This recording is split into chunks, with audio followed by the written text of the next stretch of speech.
Ladies and Dembians, we are gathered here today to talk about Eddie Diaz. In season 6, episode 14 of 911, he says, and we quote, "I just hate being forced to date. Feels like I have to perform." Well, we do, in fact, have time to unpack all of that. So here's our first Eddie queer coding special. Yay.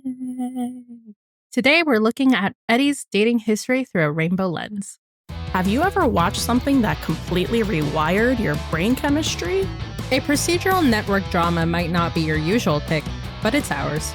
This is the Buddie System, a 911 yapathon hosted by 3 friends who have DM'd each other enough character dissertations to earn a PhD in media literacy. I'm Han, coming to you straight from the characters' heads. I'm Sil, bringing you to the observation deck. And I'm Rachel, connecting the dots with my red string. With our powers combined, no stone is left unturned. And no buddy is left behind. Welcome to the Buddie System.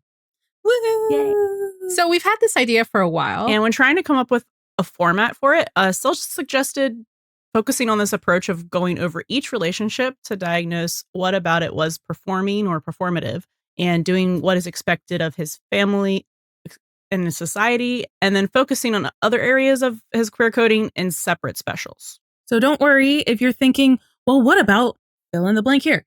We'll get to it. Don't worry. We just want to go over a couple things and then we'll hop right into it. Just so we're all on the same page, let's talk about what queer coding, comp-het, and demisexual mean. So queer coding is a storytelling technique where fictional characters are implied to be LGBTQA+ through deliberately written or portrayed traits, behaviors, or visual cues, often using subtext or stereotypes. Compulsory heterosexuality, or comp-het, is the societal pressure and assumption that everyone is heterosexual, forcing individuals to conform to heterosexual norms, even if it's unnatural for them, stemming from patriarchal culture and systems in real life and portrayed in media. The concept was popularized by Adrienne Rich, and while lesbians experience this most severely or acutely, all genders and sexualities can experience comp-het. In Eddie's case, we'll obviously be using it to refer to the expectation society places on men. Also, you're going to hear us say the word, or probably me say the word, comp-het scripts. And what that refers to is kind of like the talking points that you hear around the assumed heterosexual norms. So things like the expectations that like to be a man, you need to, find a good wife and have children and that kind of thing. Suppress emotions and So we're also operating off the assumption, or our shared belief, that Eddie is demisexual and or demiromantic, meaning he needs an intense emotional connection to experience romantic interest. And what all of the women he's dated have in common are that he's known them in some kind of capacity before they started dating. He met Shannon in the summer after 8th grade when he was 14 years old, then reconnected in 12th when they started dating. You can reference this in 617 Love is in the Air. Anna, he knew from Christopher's school, which we see in 312 Fools, and then reconnected with her on a call about a year later in 406 Jinx, before they started dating in 408 Breaking Point. And then Eddie met Marisol on a call in 606 Home Invasion. Then he and Buck helped fix her house. And then months later, he ran into her at the hardware store, which was in 617 Love is in the Air, before getting her number and then eventually asking her out in 618 Pay It Forward. And Kim is just a Shannon stand-in, but also he's talked to her a little bit here and there before he took her I didn't want to say dating because they're not really dating. Yeah. They kind of are, but were, aren't. But, yeah. He meets her in 707 Ghost of a Second Chance. Yeah, it wasn't really dating. So, with all of that said, let's dive into the world's weirdest episode of the dating game. Starting with the OGs, Eddie and Shannon. The OGs. The OGs. The OG, OGs. Performing. With Shannon, he met her the summer after 8th grade, which is kind of like around the time when boys are shifting, they're going through puberty. So they're shifting from the ew, girls Yeah. are disgusting to the like, oh, we're like attracted to them now, or the ones who are. So there was probably like some pressure there to like all of his friends were probably like going on dates and like getting, or talking about the like girls middle that school they liked or who girlfriends they thought were pretty and all that. Yeah. Yeah. And because like him and Shannon did have like a really good friend connection. Oh, he's so Shane Hollander. He really is. That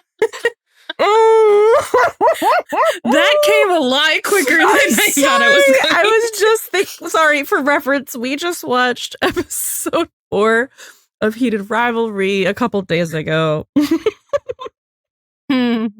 Our brain He is met a just girl who he talking got gays along right now. with and Yeah. could be like himself and be friends with, and was like, this is romantic interest, right? Surely. Yeah. It's the same thing with Eddie Yep. and Shannon. Yep. He's like, oh, I don't feel like I have to perform to like have conversations because like I can just be myself. That's romantic, No, you right? just found a that's friend. That's a friend, bud. They lose touch, but then they meet again in the 12th grade, like when it would be expected of him again, like really more pressure to like be getting some like sexually, because they're 17, 18 years old. He's also like in an all boys, we assume all boys, but like it's a Catholic school. And he's on the baseball team. So like there's a lot of like expectations. pure Mhm. expectations, societal expectations. A lot of CompHet You've got it probably from you've got it from just regular teenage stuff, and then probably from the sports Yep. teams and parental stuff. Like there's just a lot coming from all sides. Yeah. Because also, when you're a teenager and you're like, the whatever you're going through is like the biggest thing anybody has ever gone through ever. Like, but you learn later that you can have a little more perspective on that. I don't know. Sometimes it is that serious. Sometimes it is. No, sometimes it is, but it's like, the idea of like, oh, gotta like get a girlfriend. But I was going to transition to say sometimes it meet- is that serious. Like when Sorry. you get your girlfriend pregnant, then it becomes very serious. Yeah. So like they're basically forced to get married because like the religious stuff, which we're not going to get into, but it's the expectation, I think, generally, even without religion, where it's like, it's still, even in this day and age, is like, well, you got them pregnant. Like you need to, you need to like be the man. You need to like, this is what you do. And that would have been instituted by His parents. Helena Yeah, it's and not her mom. Yeah. But like he cannot take the pressure of that Not specific performance. Because it's a lot to perform. It goes from like, oh, I performing just having a girlfriend with this friend who I really like, to, oh, now I have to perform for life doing this, and I have a kid and I have no idea how to do that. He can't take that pressure so much that he runs away to a war. That felt easier. Like the only option? But he does it to provide, like, ultimately, but like part of the motivation is that he is running away from a situation he doesn't know how to handle, right? That's really what it is, that he's always running away from something that he can't face. And most of the time, like, and we'll see it with Anna and Marisol as well, but like he literally cannot spend any more time with her like at all. Ooh. And then there's the other half of it, of the expectation, because like he is also modeling the relationship that he's seen with his parents. Oh, exactly. So like Helena stays home, Ramon is working off at business trips and providing for the family. So like he's doing that performance as well. So it's like, it's too it goes from like, here's my girlfriend who I don't live with and things are like not super serious because we're young, to no, you're gonna live with this person forever and raise a child with them, and you have to do this performance 24/7. So like that's a lot. That's a lot. So every conversation we see him have with Shannon while he's enlisted is her saying, here's exactly what I need from you, and this is what you're doing instead. And then he turns around and says, well, I'm doing what a man should do. So he's like literally just the subtext of that is literally like, well, I'm following the script. I'm following, what is laid out for me to do in a relationship as a man. Because those are the goalposts that he thinks he needs to hit. And so much of this is because of what, like we said, so much of Eddie, especially in his relationship with Shannon, is based on what he thinks he needs to do in order to be a good husband, be a good father, be a good provider, be a man, all of that stuff. And it's so difficult for him to meet these expectations that he like is kind of crumbling under the pressure.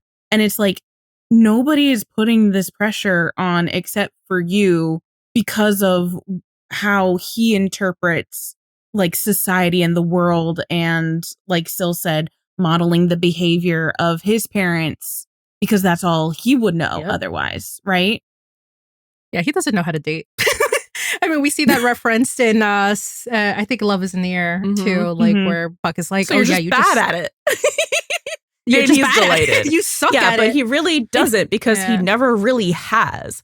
Because, well, back to the demisexual thing, it's like he can't just do that. He can't just like meet someone and feel a spark and then like slowly build something from there like most people do.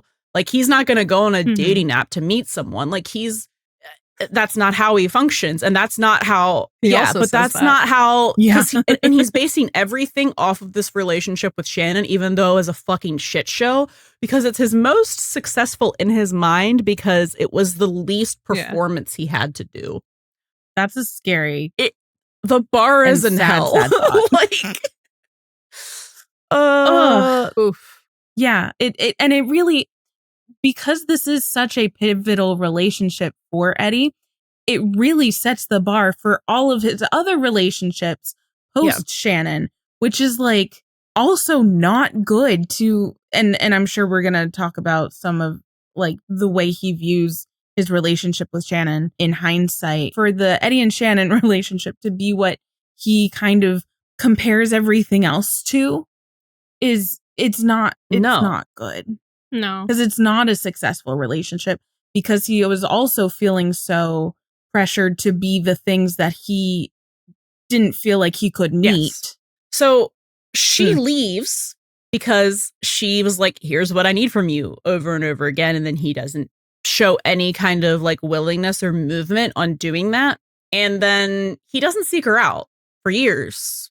And like, he doesn't even seek her out like of his own volition. It's like he has to fulfill fulfill his role as a father. But as soon because that's what's expected of him from the school. Yeah. That like, oh, parents must be either together or like, oh my God, talking. The comp-het of the school the comp-het of the school killed Shannon. You know? It did. Yeah. It did.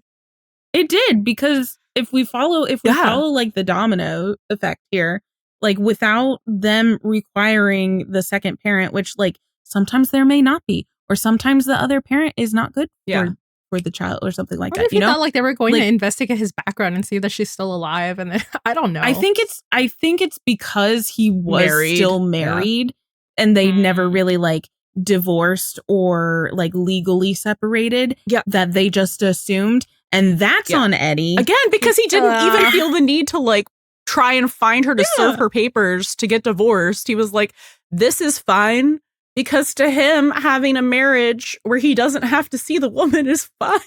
Ideal, actually. And damn. Wow. Ouch.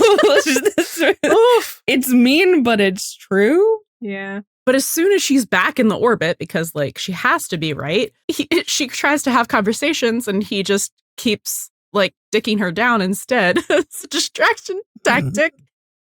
Because he's like, none of our other conversations have actually been successful in this marriage, so I'll do this other thing that I know I can perform at. That's exactly it. Because he knows he can successfully. No, I was just listen. The women of LA are there for a reason. He's good at it. No, what I was gonna say with the whole school thing is like he never terminated their marriage or their relationship in that way because it would make him a failure at all of these societal things that he was trying to live up to. So like he falls back on the one thing that he can do right. Yes. Yeah. Good job. You know, because he's not a failure at that. For now. She's back in his orbit. They're doing this. And then because he's doing that and everyone just assumes that like, because they were married, whatever, like it could be resolved. And like, no one's really asking more questions about like, hey, she left and you didn't talk to her for 2 years. What was your relation? Like, why did she leave? What was any of the reasoning behind any of this? Maybe Carla's like, just accept her back into your life. You know, you're gonna. And it's like, because it's just expected. Because like, and she's like, because a child needs his mother too, basically that kind of thing. That's exactly it. And then he kind of leads Buck into saying the same thing to reinforce it. Mm-hmm. It's kind of like a confirmation bias, because we've heard from multiple sources, not necessarily all at one time. Well, yeah, in like Eddie Begins, don't we see his parents say like, you know, Christopher needs his mom or something like that, or like needs like a mother figure. Carla says that conversation with Buck at the fountain from, what was that, 210 Merry Xmas. He was kind of leading the horse to water in that sense, where he was trying to get, I think he was trying to get a specific answer or reaction out of Buck to like help him feel better, because he was also like defending Shannon at the same time. I think he also was like, I need other people to tell me to do this thing that I don't want to do, because I know it's the thing I should do based on everything that my parents and everyone else in society tells me, but I really don't want to do it. So I need my best friend to tell me to do it so that I actually do it. And then it's just reinforcing the idea that Eddie doesn't do the things that he wants, and it's only because of what other people put on him. Again. Well, and the thing too, and like this will circle around for the other relationships too. The thing is that I don't think we ever see Eddie's parents criticize his parenting until Shannon leaves. And then all of a sudden he can't be a dad because he doesn't have a wife. So, well, we do have Helena being kind of condescending when Eddie comes back. Yeah, it's condescending, which is like normal shit. It's not give us your child. Like, we don't see them like being like, you're incapable of being a father you're incapable of being a father kind of shit that they pull from the moment that Shannon leaves until like literally currently. Okay. Like they're condescending and they're critical, but they're not like, you are no longer fit. You're no longer fit for duty because you don't have a wife. It's their whole thing. It's like we're still gonna look down our nose at you because, like, even though you're providing and gone off to the army and stuff so that CompHet script is living in his brain rent free, because even if it's like when he's being a good father, it's like, well, I still don't have a mother for him. So you know what I mean? The whole reason I think he goes, like, the thing that solidified it was Christopher's wish, right? For her. And then he's just like, okay, and then we'll just be a family, because it's like in his head, it's not like they could get divorced and co-parent. It's like, no, the script that I have to follow is that. The cherry on top of that, though, is in Merry Xmas, they do reunite that Marine Corps guy that's visiting his daughter for that like holiday recital or whatever. That's what like sparked what really was like, okay, wow, because he sees the family embracing. He's like, oh yeah, picture perfect shiny family. That could be me. Not only that could be me, that should be me. That is what I should be doing. Yeah. It's like they read the words for Bucky. Oh my god. Yeah, so again, it's like, and that's the thing where like Eddie does something he always does, which is put Christopher first. But in this case, it's really putting Christopher first at a detriment to himself. Yes. because he doesn't see a way, again, to have her be in Christopher's life without staying married to her, because that's what the world and all the scripts, especially from his parents and the church that he grew up in and the Catholic school, God, instilled in him. I think we talked about this a little bit in our 210 episode, where it's just like, divorce exists. You can co-parent. He doesn't know. Exactly. But he doesn't know, exactly, because to him, again, that is a failure. And it was all or nothing. So let's talk about that like reunion scene too, where he does the surprise for Christopher. And like he just stands there, he's looking at them uncertainty. He doesn't join them. He takes a moment. Yeah. And like at the end of the day, like it wasn't really, like we said, it was about reuniting Christopher and Shannon. And he just joins them at the end, kind of, but like she's not turning towards him. She's not embracing him. She doesn't acknowledge. They're both just doing it for Christopher. Yeah. The look on his face while he's watching them is like, it's like, it's so layered, because it's like he's happy that he did this thing for his kid, right? Because it's the right thing to do. But it's also like he's seeing the rest of his life flash before his eyes, and he's a little dead inside about it. Yeah, he's so uncomfy about it either way. Yeah. Like, so it's kind of like, I did what I needed to do for my kid, but also I have to be miserable for all time.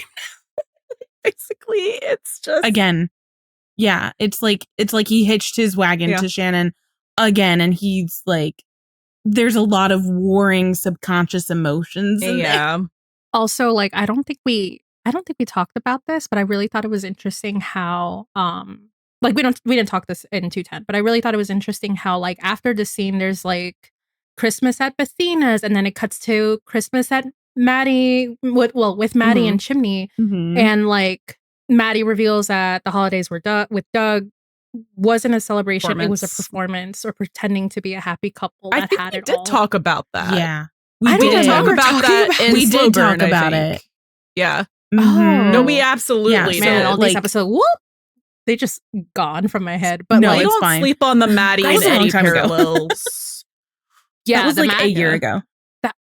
Shit, yeah. But yeah, so they're reunited. But you can tell his heart is never really like in it. Like he does love her. He cares about her. But it's not. Yes. It's not in love. And especially in 217, like you can really tell, because like the whole thing starts with her being like, what are we doing? Like, are we actually like, how do you see me? What do you want from me? Because like we kind of just fell back into this thing, right? And he's just like, what do you mean? This is the performance. This is the script. This is what we're doing. What do you mean? This is the performance of my life. Literally. He said, I can do it with a broken heart. The life of a showgirl, babe. He really did. Dude, like she comes in at 2:13 to bring, I think, pizza. And Eddie's like, you don't have to be here for all of this. You can go. And she's like, no, this is where I should be, or something like that. And he's like, I just like when my two worlds collide. I'm uncomfy. No. Yeah. No, I also, like, just a very brief moment, I do also kind of feel bad for Shannon sometimes, because she's also falling into this trap of like, you know, a husband who doesn't want to be with her, but she wants to be with her kid, and this is like the only way that she's kind of allowed to do so. And it's like, no, but I also think like even for her, it's a performance since the beginning. Yes, it would have always been a performance, because like they were dating and whatever, but like as soon as she got pregnant, it was downhill from there. Yeah, because she says she wasn't ready to be a mom. Yeah.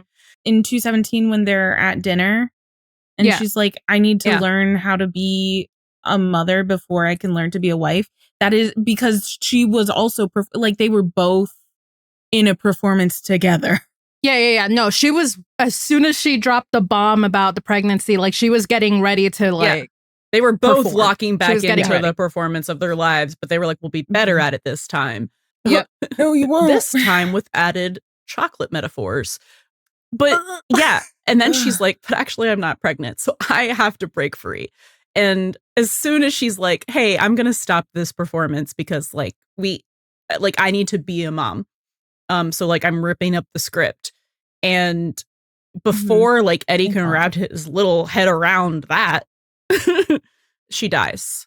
Dead. CompHet killed her. Yeah. Rip. Did you say CompHet killed her? It did. Her trying to break out of the CompHet also killed her. Like, yeah. The patriarchy, man.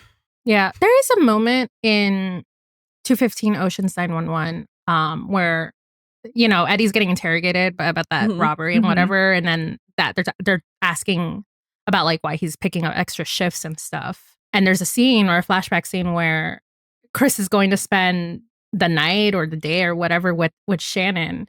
And like they were already like, as soon as like they got back together in Merry Xmas, and by back together I mean like bringing her back into the family, I guess, and like picking up where they kind of left off, but not really, obviously not talking about it until like 217.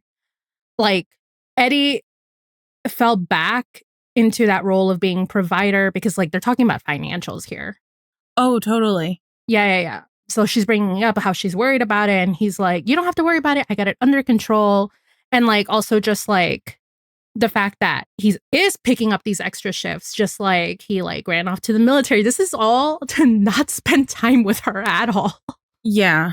Yeah. And it was also because it was like never an equal partnership either, because he felt like he had to hold all of the weight and the burden to like make it easier for everybody. Meanwhile, that's like actually making it harder.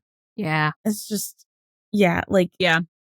So you're right. Yeah. She totally tried to like, again, like leave the script, leave the roles and try to, you know, be like, okay, we're grownups now. Like we can be partners and like do this stuff together. Right. And he was very much like, no, this is the same script. Like what am I if I am not taking care of all of the bills? That's my role here as your husband. Oy vey. Or co-parent or situationship or something. And it's just man. Like, I know. And it's just so sad because, again, it is so clear that Eddie has a lot of love for Shannon. And like, it was obviously based in a very deep friendship. I think that deleted scene from season 7 where Eddie talks to Christopher about how he met Shannon. Like, there was obviously like a deep friendship bond there. And it was just kind of like ruined by all of the like romantic stuff. I think we would have seen them, like if she hadn't died, become good friends again. Yeah. Yeah. But unfortunately, she died and that CompHet just strangled him even harder after that. Yeah, because now he has to deal with grief. Well, the grief and guilt and the like, well, I failed for real now. Because it wasn't like while she was still alive and while they were still married, even though they weren't living as husband and wife or doing anything of the sort, it was still like, well, it's not over till it's over. You know, well, it's over now. But she's dead. So he can never fix that. And he can never like, but it's cut short. You know, do what he was supposed to have done. That's just an abject failure. Yeah, he can never grow that relationship to a place where it could have been healthy and not bogged down by societal expectations, where he and Shannon could have been friends and co-parent and stuff. Their entire relationship, besides the friendship that it was based on, was a performance, because it became romantic and it became immediately, oh, now we're parents, we're supposed to co-parent, we're supposed to be husband and wife. Did we talk about, I'm trying to remember if we talked about, does he talk to Bobby in this fucking episode, or did I just completely gloss over it? Which episode? 217. We didn't talk about how he talked to Bobby, but listen, Bobby is always at the scene of the crime. The only crime that he was not involved in, there were no accomplices in the Kim crime. Okay. That was all Eddie. Yeah. And then Kim, once she was aware. That actually was all on Kim. But that was but Bobby is part of the secret sauce and the continued CompHettery. Yeah. So like, yeah. Like he looks, and I guess it's the whole like looking up to your captain type of thing, and like seeing shared experiences, and being like, yeah, my captain can't steer me wrong.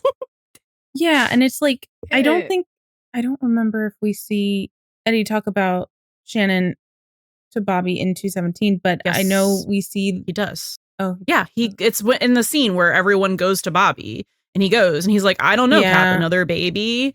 Like, I don't know if we're ready for that. Ah, thank you. Yeah. Yeah, I was like, why didn't I write this down?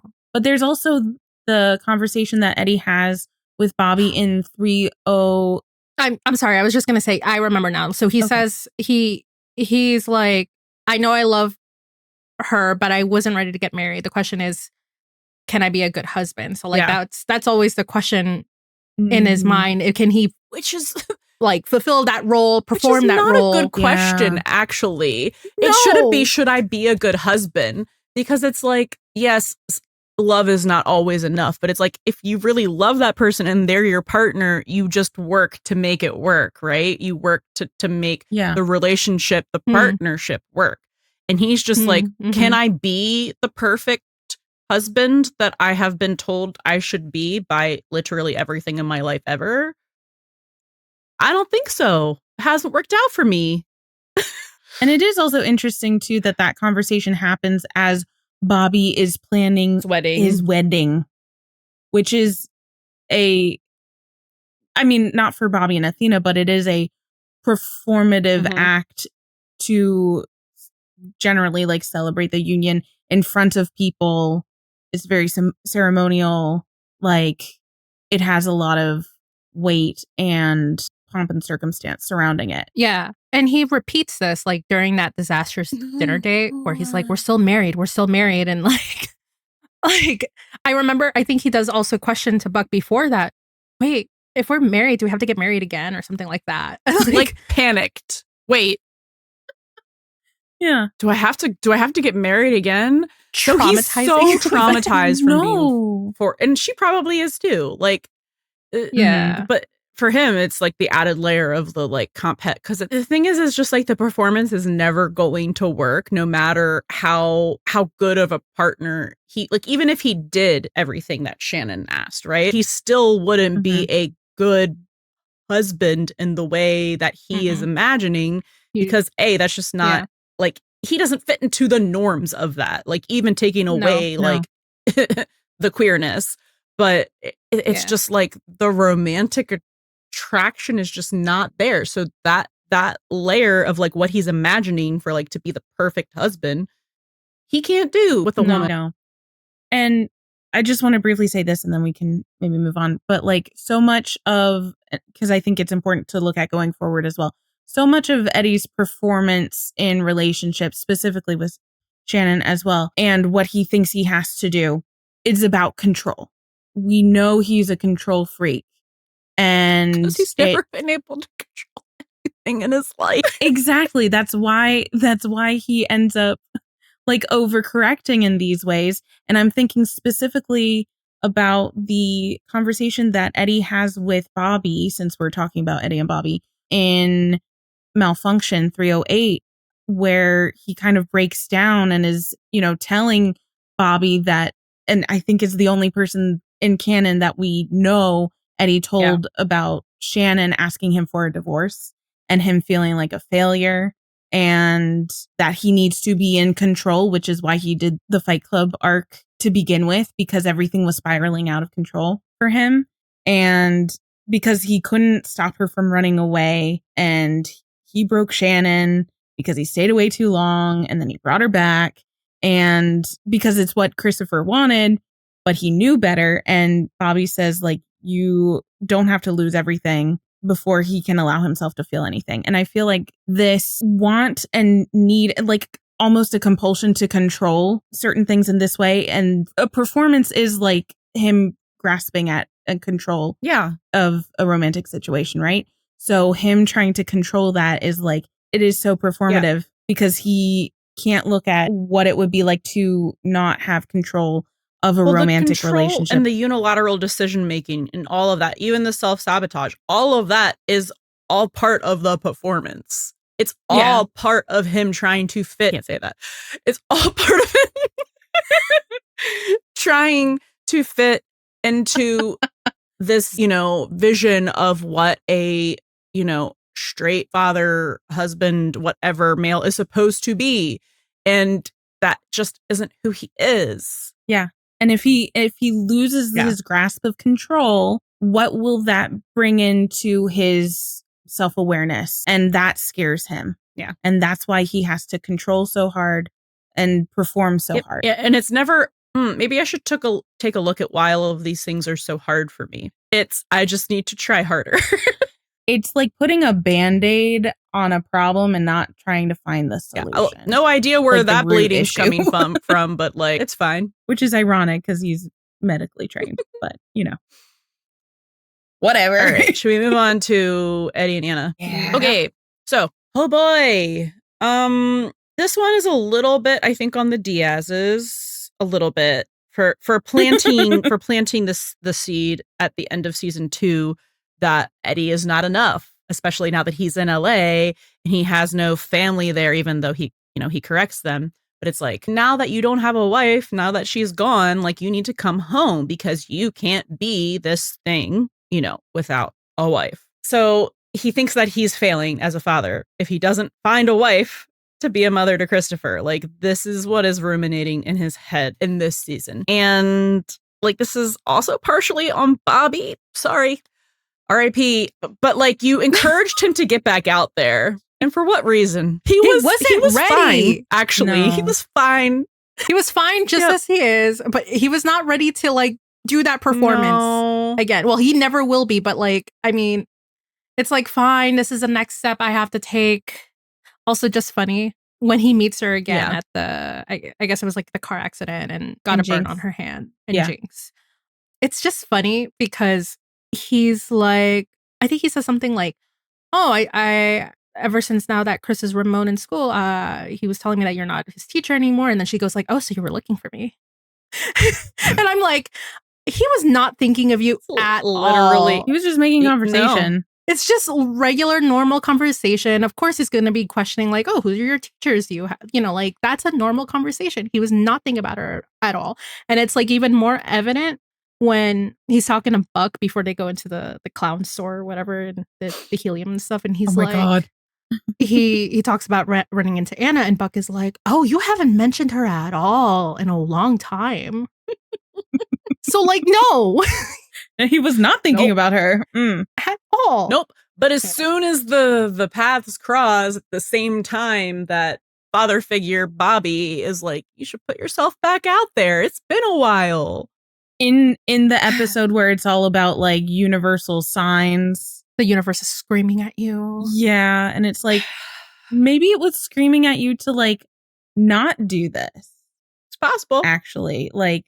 This was a test from the universe to see if you've learned your lesson. You didn't. But yeah, like Sil said, he runs into Anna, and internally he goes, "Well, this will be easy because I already know her, and Chris loves her, so romantic attraction will happen eventually, right? That's how that equation works." Also, she checks off all the boxes on the list. She's perfect teacher, good with She's kids. Perfect for She's the role. PhD now. Yeah, she's perfect on paper. She's who his parents would approve of, and it is so interesting. Yeah, it is so interesting how heavily Chris likes her weighs into that equation. Get it? It's a math joke. She teaches him math. I made a math joke, but yes. Yeah. So it is interesting again because it's you should date someone because you like them, and if he'd literally never date anyone, anyone, loves them, that's a bonus. Yep. Yes, I think that would be a deal breaker for sure. But that shouldn't be a deciding factor of starting a relationship. It should be something developed later. Yeah. And mind you, Peepaw does give look, the advice that he gives is good advice for people who's not Eddie. Because the advice is about moving on and not being stuck. And again, like, this is where he gets like these seeds planted in his head about like what he's got to do it's next. Because Bobby does this thing, which is generally good when you're giving advice to people. Because it is kind of a psychologist thing too, where it's like, you don't want to tell people exactly what to do. You kind of want to give them food for thought for them to ruminate it on, make their own decision, right? Because it also helps if they make the decision themselves instead of you literally being like, you should do this thing. Because some people are like, I'll do the opposite thing. But it's like, no, Eddie is the most literal, like, you said a thing to me and now that's the thing. So so Bobby's giving this looser what's the word I'm looking for? Conceptual advice, right? Where it's like, hey, just take this little nugget and like think about it and find out what that means to you and what you should do with that. You know, if you find that like it is something in a place that you're at to like do something about that. And he's like, oh no, Cap said that it's time for me to move on. So, oh, look, a woman tripped and fell into my lap who I have met before. And my son loves her. What? And she checks all these boxes. So you know what? Yes, again, the equation. This is a much better outcome. The odds are in my favor much more than they were with Shannon. Because like, not only will my parents approve of her, but like, this will be easy. Yeah. It'll work out fine. This will be easy. It wasn't like crazy. Sparks flew. You couldn't stop thinking about her. There was attraction. No, we don't see him like when they start dating, like we don't see them being very physically or verbally like she's affectionate with him, right?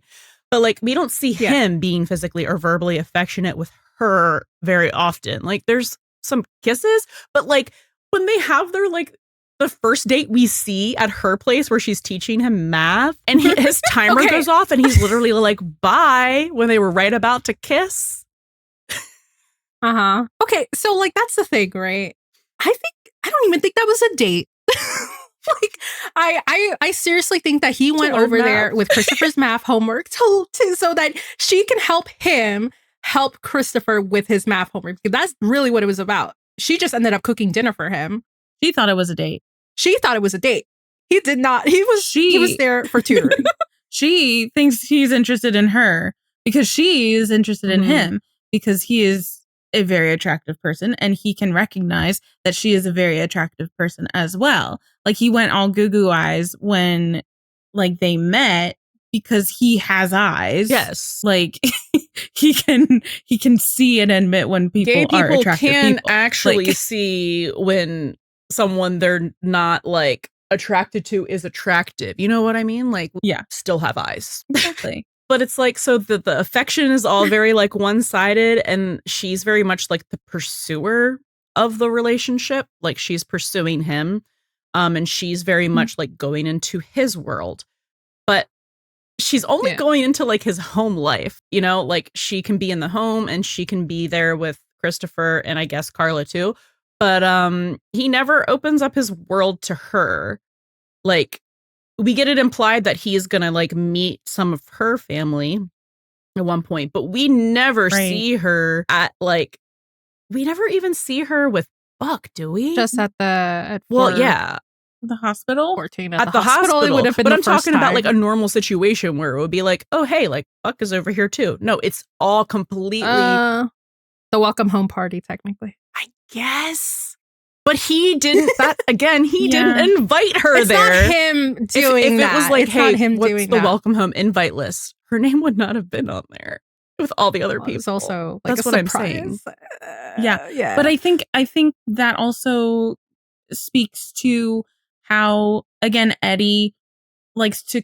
I'm saying he likes to control, but I'm not saying it like in that kind of way, in a like malicious way. You know, yeah. like he likes to keep his like aspects of his life separate.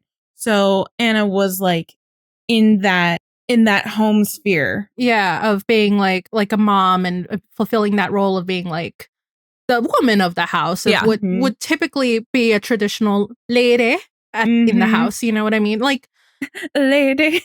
And like and you see that in the beginning anyway, because Eddie is hesitant. He hasn't told Christopher about her.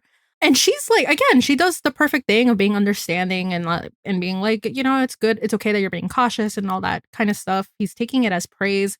Like, he's like, okay, like this woman is assuring me that I'm doing the right thing.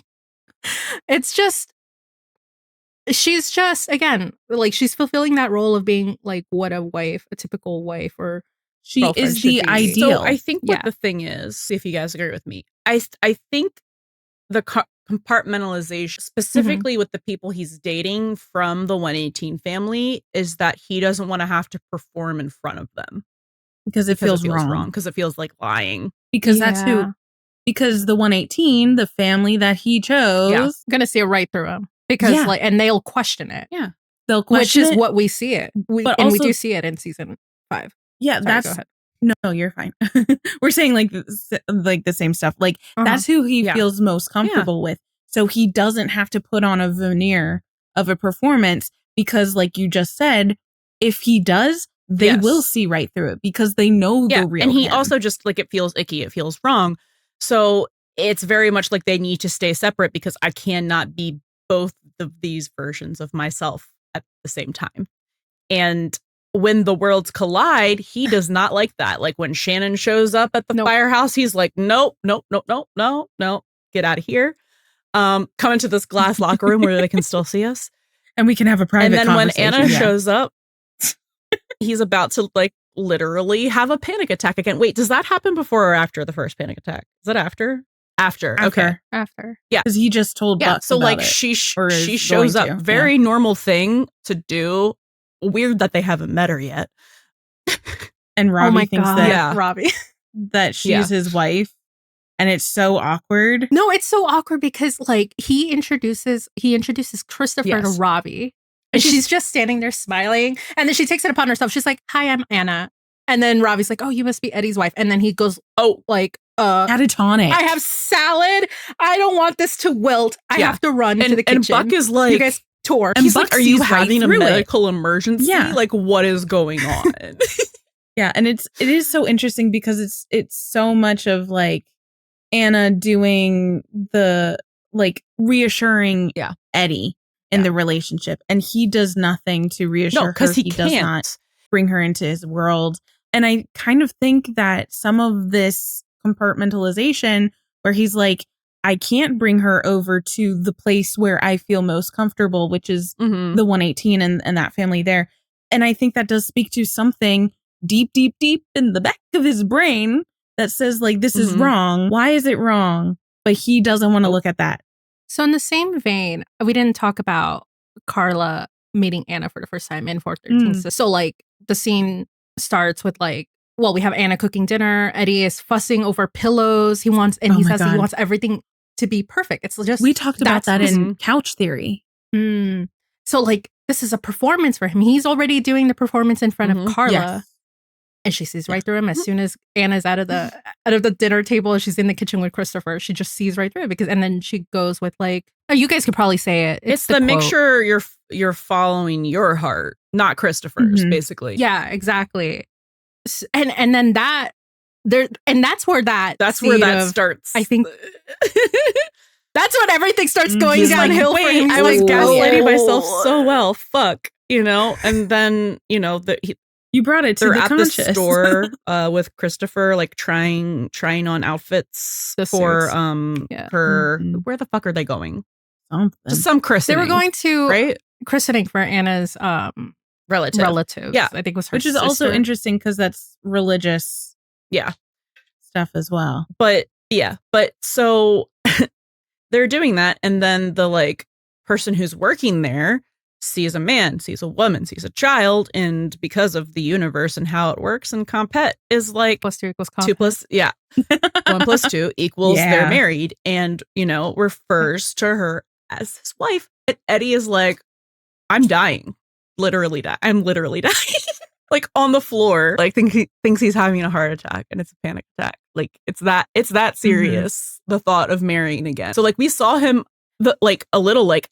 Do I have to marry her again when he was already fucking married to Shannon? And now the thought of marrying the woman that he's been in a serious relationship with for months who nursed him back to health, helped take care of his kid. He's going to a christening in her family. Like, this is a serious, like, these are serious markers of a serious relationship. Bro, I don't know why I keep doing that. It's just like, no, it's because, like, I mean, I watched all this shit all day, right? It's so, I hate him sometimes. I'm like, my dude, do you not hear yourself? Because he's literally, so he's talking in a 118 about like the christening and stuff.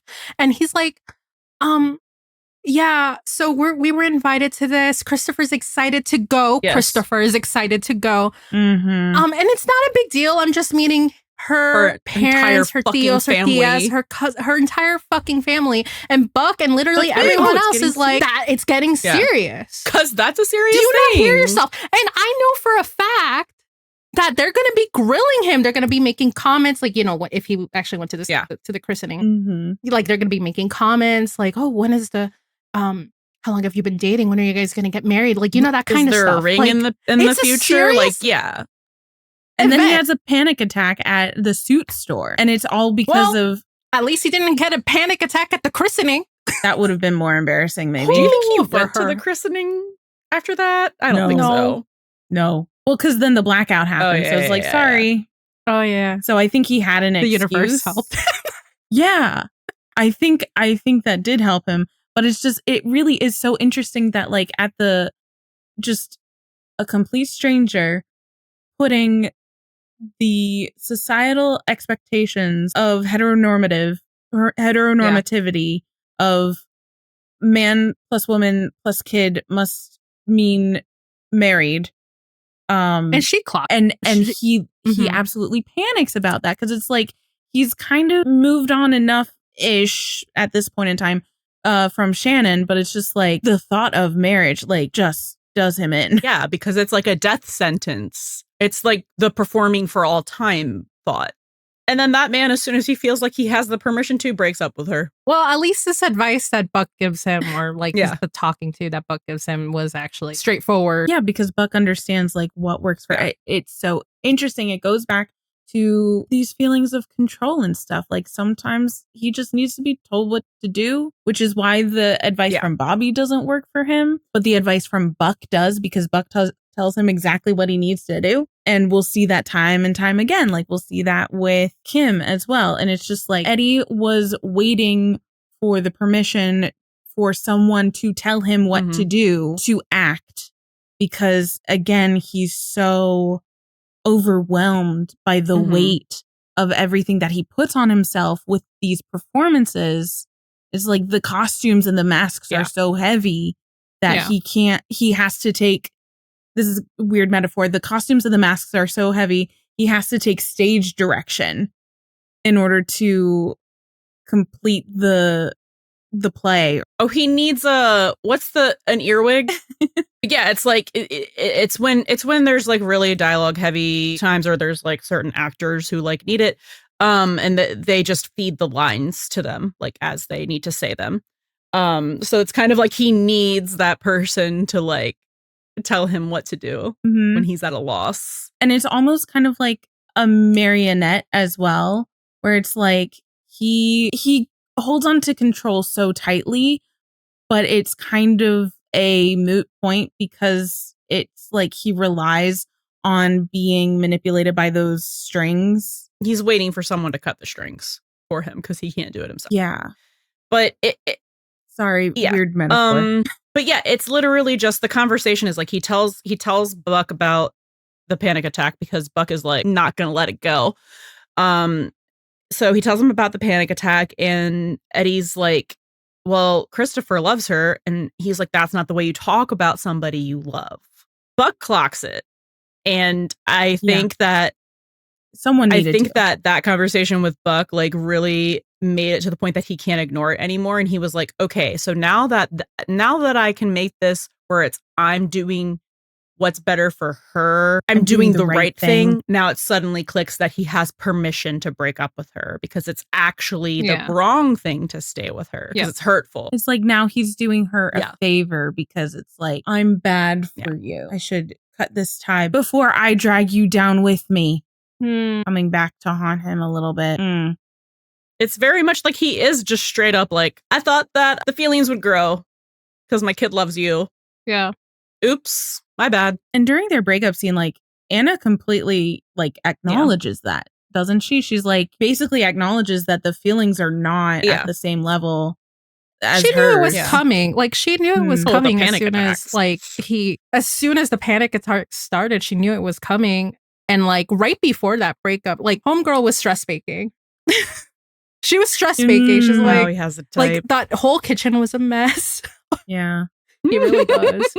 Kitchen is a metaphor for Eddie's Yeah. subconscious. And, like, he tells her to go home. Like, he's like, or you I could think go you should go home." home first and spend time for, have time for yourself. And she's like, yeah. Oh my god. No, she's literally voice Yeah. cracks. She's like, yeah, and I'm not going to leave you with this mess, and runs into the kitchen. And then it's like, that whole thing starts. I think it was like the panic attack and she was still trying to lie to herself. And then it was like at the firehouse when like he The literally firehouse just wouldn't confirmed introduce her. And then he looked panicky again because the As wife his thing girlfriend. Yeah. got Yeah. brought up again.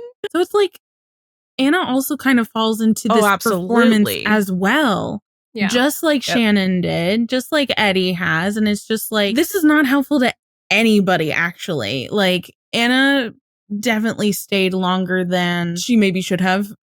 Yep. Which is a little bit on her, because I think she was also waiting for Eddie to say something, but Eddie was waiting for someone to tell him that it was okay to say something, because he didn't want to take control of the situation, because he thought that's not what he was supposed to do.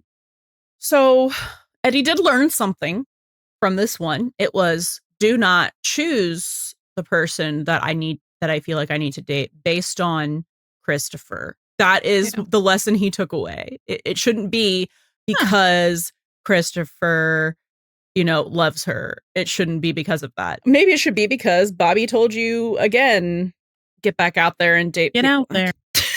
Again, he's just like, for someone who loves control, he is waiting for someone to tell him what to do so much. And it's just like, well, here's the thing. In certain things, but it's like he doesn't date until someone tells him he has to.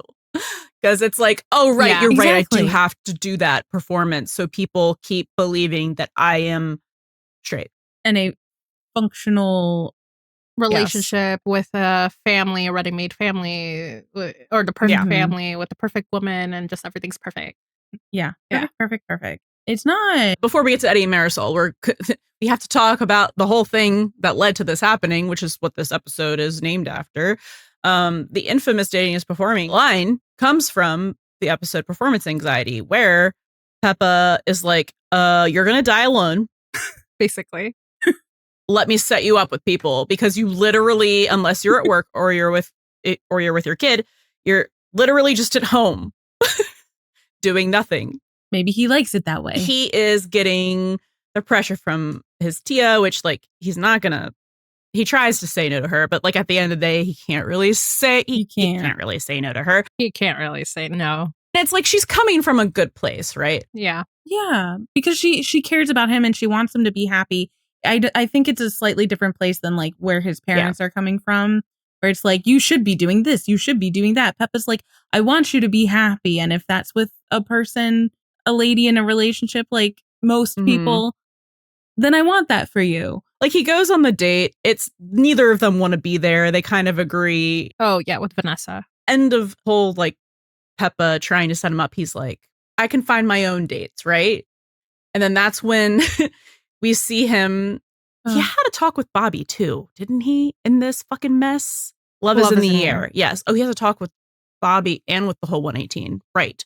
He's getting it from all sides, right? So he has the seed planted in his head again, because now he's been prompted and reminded that dating is a thing that he's supposed to be doing, because he's supposed to find a woman and marry and be with for the rest of his life. And he's like, oh shit, right, I have to do that. So from the dating is performing line from Performance Anxiety because of Peppa. Yeah. So then in Love is in the Air, we see him being like, I just want what I had with Shannon, where it was like magic and sparks. And it's like, was it? But, it's just very much like the whole episode is like him saying, I can find my own dates. I'm going to do it myself. And the whole episode is him performing. It's literally, it's just madness. It's just him going out and doing shit you've never seen him do before, because he's like, this is what people do, right? Yeah. Okay, so he goes to like 3 things actually. So he goes to a coffee shop and he sees a woman who needs like help with like coffee cups, and then he goes up to help her, which whatever. And then like the kids like crash into him, coffee spills on him. All right, that's a bust. Then he goes to the golf course, which love the outfit, by the way. And like he sees 2 women. So like, and they both smile at him, but one of them has a husband and the other one meets with a girl. Gay people. Also a bust. And then he goes on a hike where women are all, he's smiling at women, he's smiling at them, he's not talking to them. And then he approaches a dog. The dog barks at him. And I'm like, oh my God, Eddie, the dog knows exactly what you are. You should go home. Oh my God. The thing is like, he is trying to find his own dates, right? But like, he's waiting for someone to approach him. Like, he's never the pursuer. So it's like, he's going out there to be like, I'm here. Someone come tell me that you want to date me, because that's how I know. And that's what ends up happening in this episode.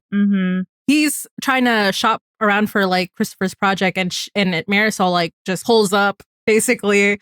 It's like, you need, I don't even remember what she says, but like she's the one starting to talk to him. He's not realizing that it's her. And then he finally turns and sees her, and and then it just.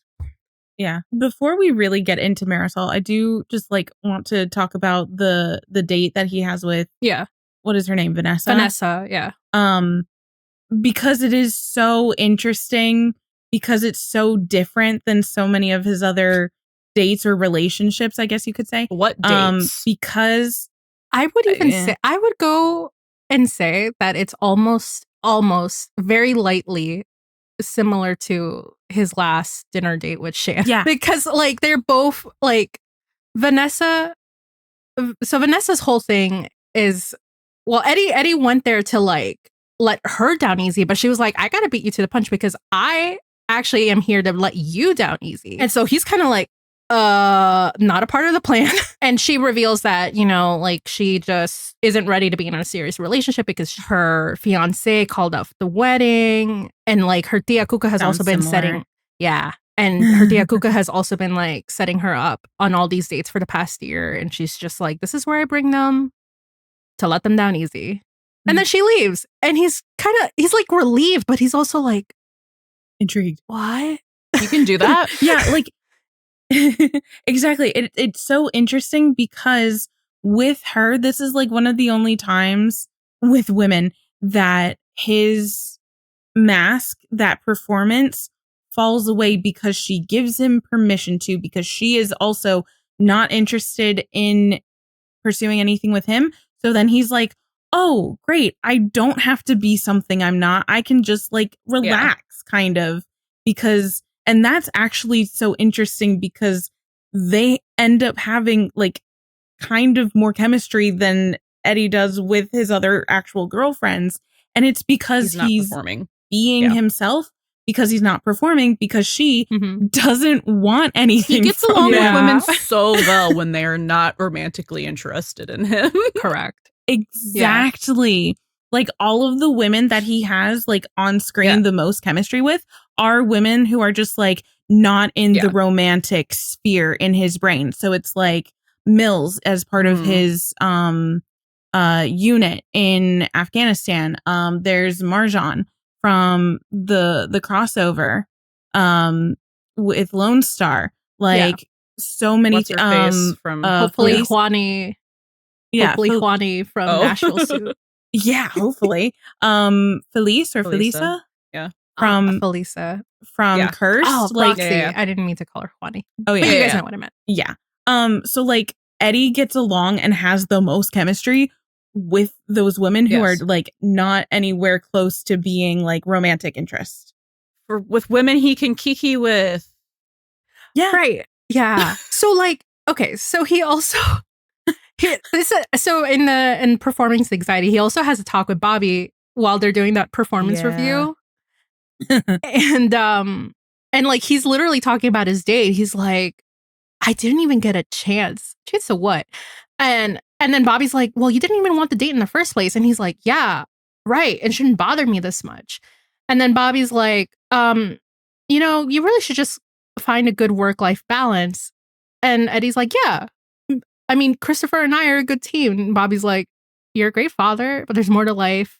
And Christopher would agree. The sooner you realize that, the sooner you could get back out I knew there. he was at the and scene I'm of like, the crime. okay, he's always at the scene of the crime. And I'm like, Bobby, why are you pushing him like this every single time, bro? But specifically in performance anxiety, he's getting the CompHet script from everyone. That everyone's part of the problem in that episode. Because he comes to the 118 and he's telling them, like, she's trying to set me up. Like, I just hate, like, it's going to end badly, which it does.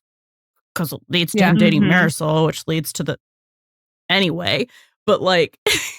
Again, the domino effects and are he's crazy. Stressed because he's like, it's going to end badly, and I just hate dating. It feels like I have to perform, and everyone's kind of like, eh. And then it's like, okay, but like, it's just anxiety. Like they're kind of like trying to like pump him up, right? Like they're trying to be like, it's okay to be nervous. Like that's normal in dating. It's like that's not actually what he's saying at all.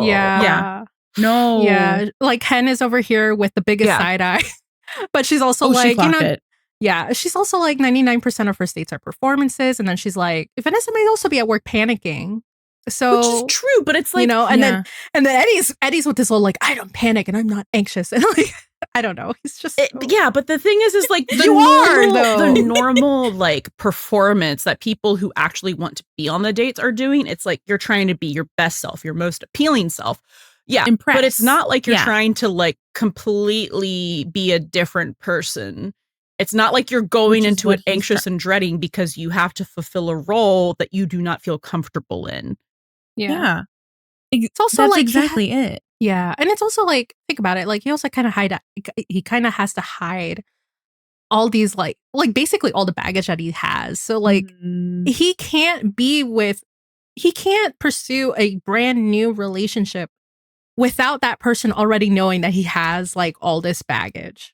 You get what I mean? Because then he feels like he's going to be leading them astray. Yeah. Because they're going to find out all about all of his baggage. And he doesn't want to tell them about it. He doesn't want to talk about it. That's the other thing too.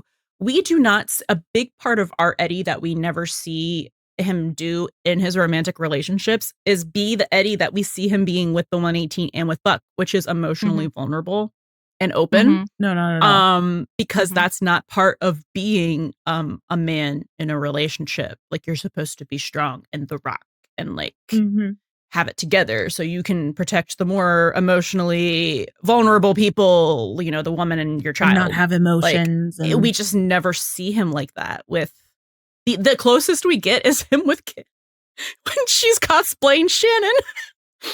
Yeah. No, actually.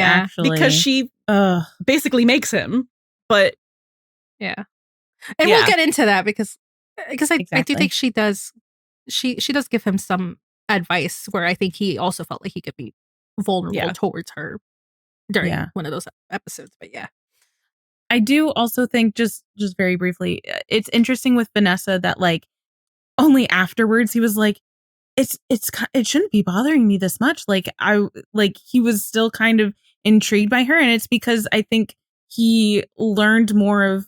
I think this speaks to like the demi-romantic aspect of, or the demisexual part of him, where he's like he learned more about her in that short little window that like was actually kind of intriguing, and in a way where like he also didn't have to perform, and she was very clearly like removing any masks that she would have as well. And that's what intrigued him and why he kept thinking about it afterwards, which is so funny. It's so funny. Also, just women who aren't interested in him are the most intriguing women to him. Right. Yeah. I have this note. I have a note. Because they're safe. Exactly. Like, I'm like, Bobby, because like I'm still thinking about like I was talking about the whole Bobby conversation. Or that's what I was writing about. And I'm like, Bobby, the common denominators is that these women, one, make him anxious because he has to perform with them, but he would be totally okay with queening out with them. Yeah. And like he can be himself and just like Kiki. Yeah. Yeah. Like the rub of it is like if we saw like him form a real adult friendship with a woman that is straight or perceived straight, right? Friendship only first, right? And then for some reason that romantic aspect got added, that relationship would change completely again. It would go from like this great thing where he has so much chemistry with them and he feels so comfortable, to him, like all of this shit would start happening again. The pressure's back on. Like the emotional vulnerability is gone, and making unilateral decisions, and like this completely different version of him is going to show up. That's what happened with Shannon. That's what happened with Shannon. They were good friends, and then it became romantic, and then it sucked. All the roles and traditions and the societal norms happened. Yeah. But I need to read these 2 notes that I wrote because I think I'm funny. For Love is in the Air, I wrote, this whole episode was a performance, baby. Give him his Emmy. And then it's strutting her stuff on the catwalk of the worst places to pick up women. Yes. I love when they give him silly montage. Eddie's silly montages are one of the best things about this show. But yeah, this really was, and they called it performance anxiety. Like, my God. It's in the title. I hate just feeling like I have to perform. Yeah. It's so interesting too, that for someone who is suffering so much from CompHet, he is taking, like you said earlier, Han, he's taking like the most passive route to like try to meet someone. He's like, he's going to a place, but he's waiting for, and he might like be approaching to like help someone out, like you said, but not with the intent or the interest of like, hey, let's go out on a date or something. No, like he doesn't have that interest. And that is inherently so like opposite of CompHet. He doesn't go after women in the traditional way that you like would expect of a man, I guess. Yeah. But like that is not something he can force himself to do, I don't think. He probably tried it in high school and was like literally so bad at it that he threw up or something. Like I cannot see him. I mean, Shannon came up to him. Can you imagine him trying to pick up a woman? Like, I literally cannot. Like, actually, like, going, like talking. No, because he's like, he has zero riz. He has zero riz. The riz is that he's no, Marisol doesn't even count because he's being pushed by Christopher as well. And they were both really bad in that conversation. It's the most. That's the most embarrassing thing I've ever seen on television. Even Christopher calls it out. It was really bad. He's like, "You're so bad at this." He literally says that to him while he's on the phone with Marisol. It's just, he's just bad at it. He has zero riz. All he has to do is blink. I read this in your notes. All he has to do is blink those big moo cow eyes and turn around, and all the women of LA just fall right over. And I don't blame them. Yeah, it's valid. And he's good at pleasing them. They come out happy out of that. Fills his role in one way at least.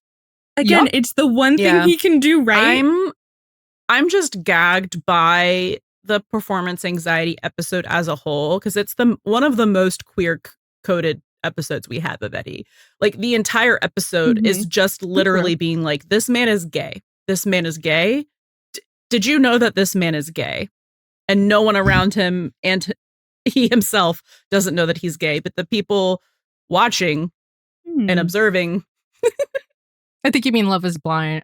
Love is in the Air. Oh yeah, sorry. Love is in the Air. Sorry. They both should be like a part one. I mean, performance anxiety is also part of it. But like, I'm talking specifically about Love is in the Air because he Guess who wrote that? Is it Taylor? No. Who is it? No, Juan Carlos. Yeah. Our boy. Nadia Bossman wrote Performance Anxiety.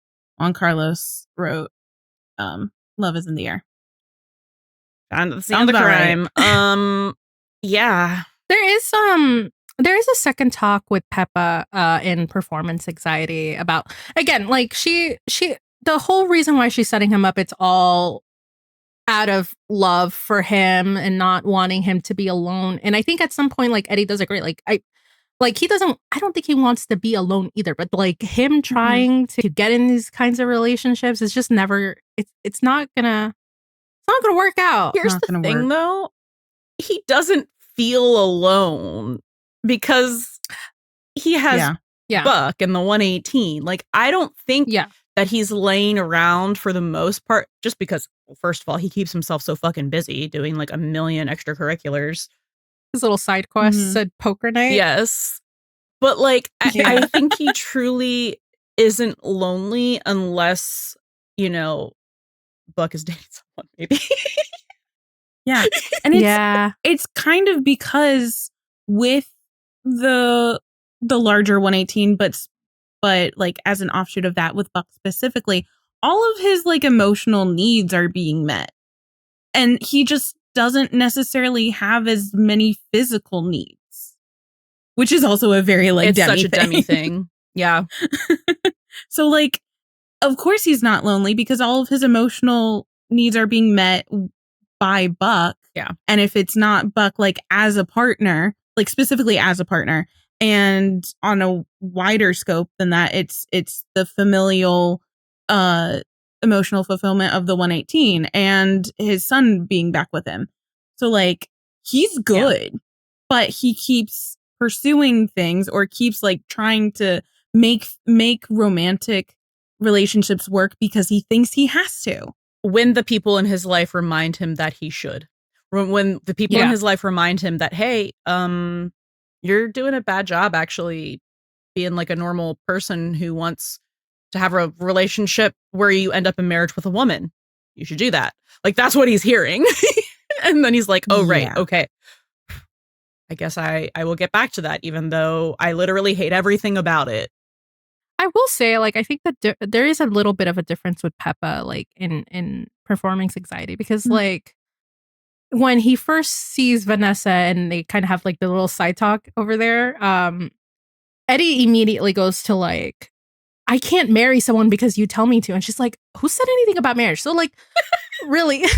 Oh, he doesn't know. Peppa is like, I mean, even at this point, I think, like, she's just like, I want you to have a friend that you do romantic things with, if anything. No, actually, like, that would make a lot of sense.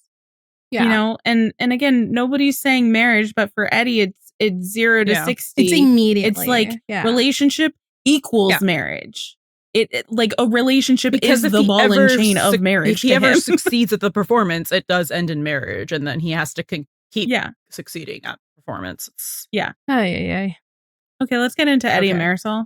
Which I feel like we covered half of. We did. A little bit. I mean, a lot of, because we don't see a lot of Eddie and Marisol on screen. Like, a lot of it is just like, is the setup to like why that even happened. Mm-hmm. And I think the setup of why that even happened is kind of like why their relationship is the way it is, because he wasn't really interested in looking for a relationship. Sorry, my face.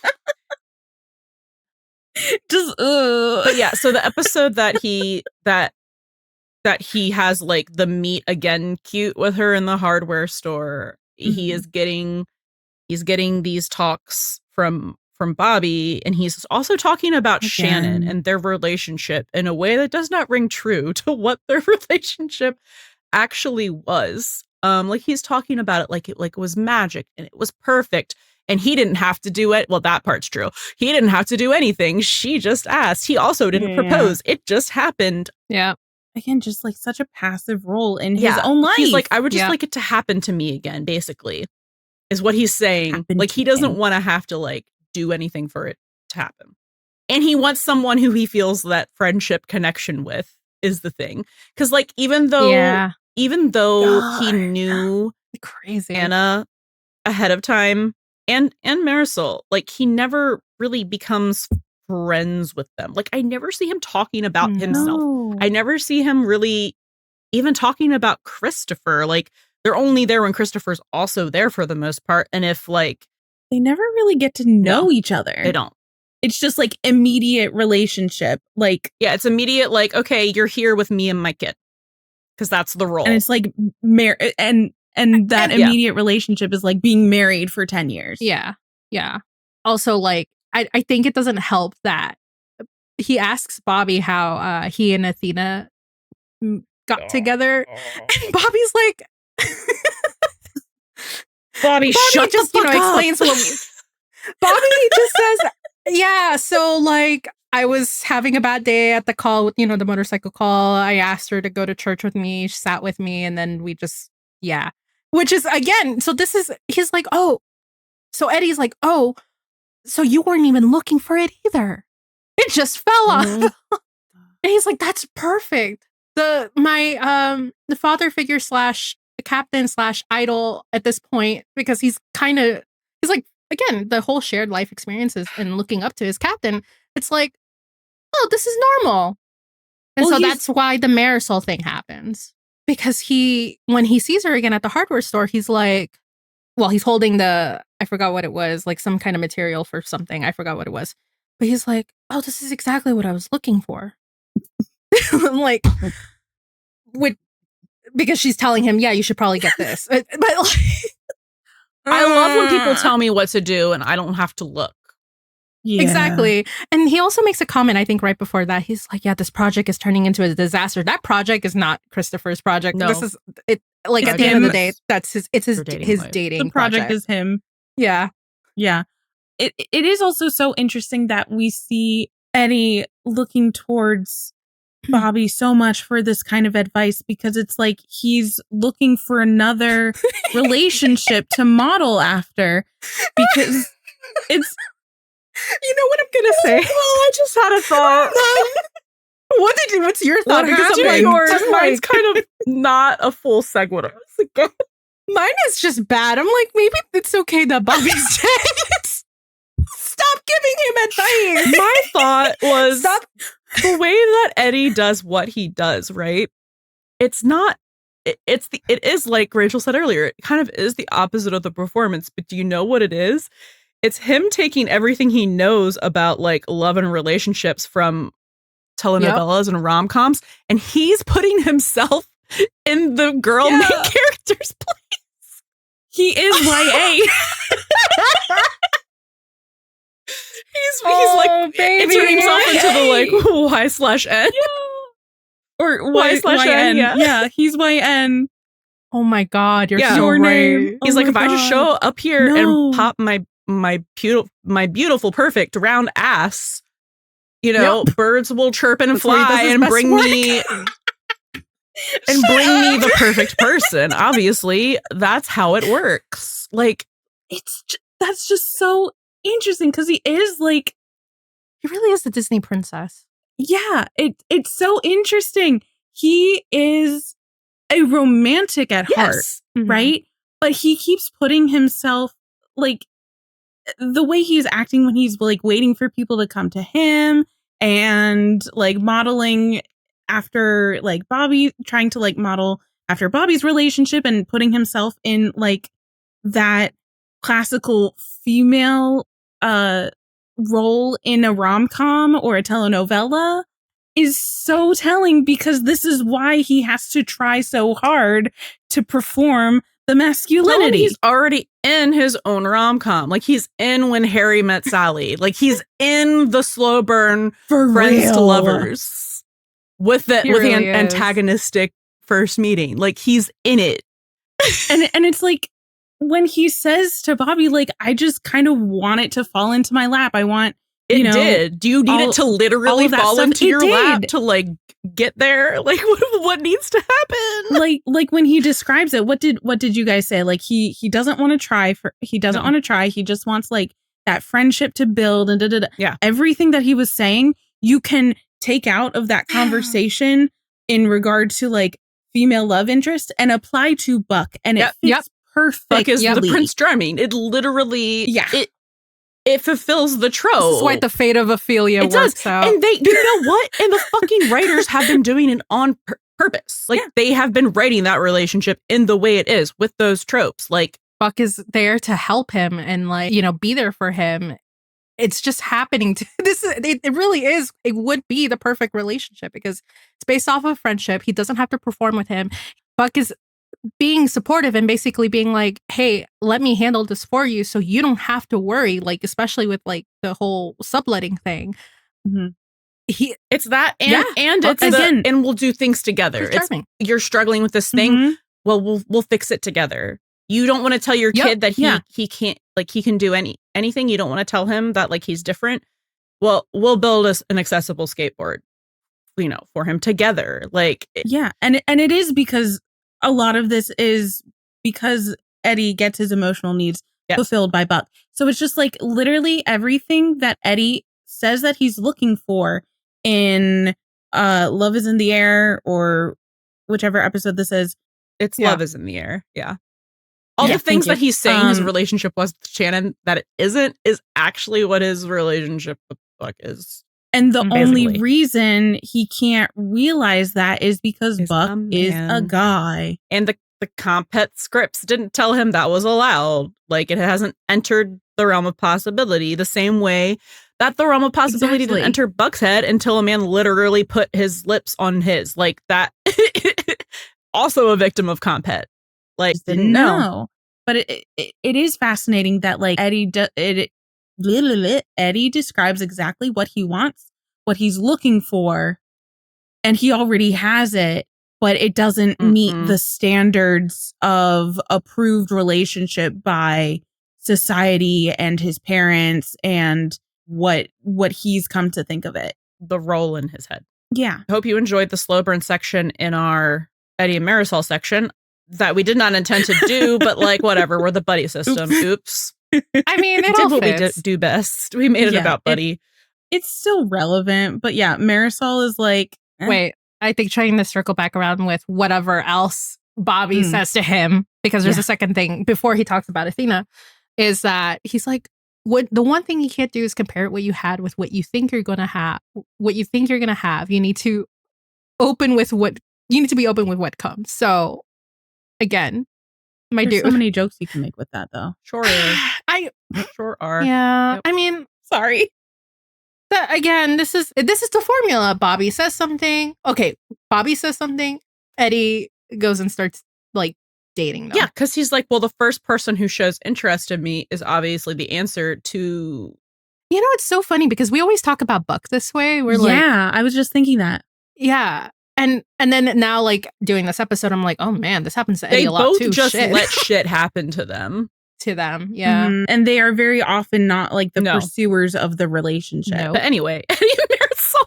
She's so hard to talk about. So basically, we see him asking her out on a date really badly, coached by his son, who is ribbing him, rightfully so, because he is terrible at it, and so is Marisol. Yeah. Like, she's not good at Eddie. That either. was so awkward.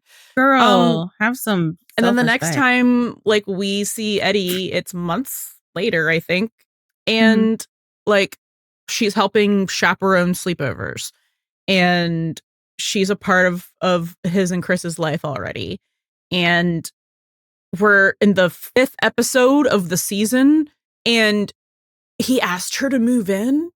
Like, yeah, it's that 0 to 60 sort of relationship, those relationship milestones, which again are a performative thing for Eddie, because he's like, okay, we are in a relationship. You have met my son. You're a glorified babysitter. You're a glorified babysitter. How this relationship got to the point it got to, actually. Because between work, his extracurriculars, and Tommy actually dating him, like Tommy actually dating him, he had no time to actually be home. So she was basically just a free babysitter. Like, she did unpaid labor for this man. It was split between her and Buck. And it wasn't even like she was like still getting the one good thing he's good at, because he found out that she was almost a nun, and then he had erectile dysfunction. So, which, honestly, I'm so sorry, is the funniest thing that could have happened, because it did take the one thing that he was good and successful at in a relationship and yoink it away. Also really funny that it happened at the towards the end of the cycle of a relationship that started, the machinations of it started like a trickle down or like a domino effect from performance anxiety. Exactly. It's very thematic that way. It really right? is. Like with Eddie, thematically, we see this aspect of performance anxiety, and most of the time up till kind of this point, it's been in a very like conceptual way. Like, he's just scared of not doing the right thing, and then it becomes like a very physical thing where he can't do anything in the relationship. He literally can't move the relationship forward. Yeah. In certain milestone ways, Yeah, I guess. I don't know. Not that they hadn't they before, start moving but backwards. I think he was gonna break up with her, actually. And he went to do that thing he does where he's like, I need permission. You tell me this is the right thing to do to break up with someone because I can't do it without permission. And Buck tells him to take his own advice, which was to call Tommy. They both give each other terrible advice. Yeah, they were like, don't walk away from someone or from something before you don't know what it is. He's repeating shit that Bobby said to him. It's I just fucking I can't. Which is why it's not good advice. It's both bad advice. It's like, oh, this guy like stranded you because you weren't ready to come out to me immediately after you realized you were gay in a public space. Yeah, you should call him. No. Oh my God. Hey, he homeboy was like calling himself a Manchurian Catholic, and he doesn't want to be home because he doesn't want to have sex with his hot girlfriend who he just asked to move in. And you're like, let's call her. You don't think there's something deeper going on there? Like, I can't with them. Yeah. No. And well, I think that advice from Buck is motivated by a lot of other things that he also doesn't necessarily want to look at. So it's like they're kind of both. CompHet's still literally at the scene of all the crimes here. Yeah. So it's like nobody is helping anybody in this situation, but it's just like Eddie was going to break up with her and he was going to kind of like break that cycle. Where it was just like, oh, I'm realizing now that this is actually not a healthy or helpful situation to be in. I'm going to break it off and like move on. And then he doesn't. He was so close. Doesn't he have a talk with Bobby? Yes. I was just about to. He does. Oh, Bobby, I love you so much. Bobby, when you do this. He's already 6 in feet. Minnesota. All right, yeah. Yeah. Okay. I mean, and right. So like this conversation happens because he found out. Like, listen, they were having sex that morning. It was great until like he went through her boxes, found the picture of her being a nun, and then he's like, oh dear. And then he talks to Buck about it because like Buck catches him at like apparently he's been at the gym since 6 a.m. because he can't get well, he's like, I don't wanna have sex with her right now. Because like she likes it in the morning. She likes it in the morning. And then, you know, like Buck is like, you know, you should, like, what's the problem? Like, and you don't like it anytime you can get of a problem. What are you talking about? Yeah. So then he like proceeds to be like, yeah, maybe we should talk to Bobby because he's a practicing Catholic. Now, Bobby already points out, man, I remember how you reacted when things started to get serious with Anna and you started having your panic attacks. But the crux isn't like that you have commitment issues because you are committed to the fire station, your friends, your family, Christopher. He even adds in Shannon there. But then Bobby also points out that he hasn't talked about Marisol in a way that could make him think that he was planning on cohabitating with her, like ever. And that's similar to what Buck said with Anna. Yeah. That's the closest advice that Bobby has to Buck, which is the better advice. And then he says that maybe Eddie's having second thoughts about her moving in. And Eddie's like, yeah, I like her. And then he proceeds to talk about Shannon and how, you know, they got pressured into getting married because of the Catholic Church when she got pregnant. And then he says, well, yeah, but even when things were getting bad, there was a part of him that still loved being married to her. And Bobby's like, yeah, I'm not going to tell you how to feel about Marisol. And then just to end it, Eddie does ask him, he's like, okay, so what would you do if you found out about the nun thing? He's like, I'd go to confession, don't want to piss off her ex. Which is hilarious. Really funny. Like, actually one of the funniest things he's ever said. So this was such an interesting line for him to say. And I think that there's definitely some queer coding in there because I think it's like, I liked being married to her because it's like being married's like a shield because it keeps him from having to like have other people come to him periodically and be like, why aren't you dating people? And then him having to go through the whole performance thing. So it's like, you know, we talked about how he dreads the thought of marriage again, right? Because it's a lifelong performance, a lifelong sentence of performing. But it is also a shield for other people to not ask questions. Yeah. And I think he liked that. And I do think he likes the general concept of marriage. Yeah, he's a romantic. He doesn't like him in marriage, but he likes the idea of partnership. Yes. Yeah. 100%. And that, I think, is what marriage is to him. And one of the reasons why he's been so about himself in marriage is because his experience with that has not revolved around equal partnership. Because he won't let it. I know. Because that's not the performance. I hate him, actually. What a problem. Put him in jail again. It's a circle. I'm so tired. I love him, and then I'm like going through all this. I'm like, man, these I hate you. If I was dude. his therapist, but I'd I love quit. you. Poor Frank. But I love him, but it's also just oh my God. So let's talk about a little bit about Marisol after he asks her to move out, but to continue dating him, which is wild. She agrees, which is even more wild to me. Okay, girl. He must be sure. Bonkers good in the sack, because why are women putting up with this?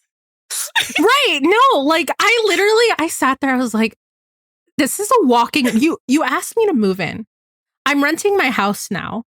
Yeah, I'm renting my house. You asked me to move in.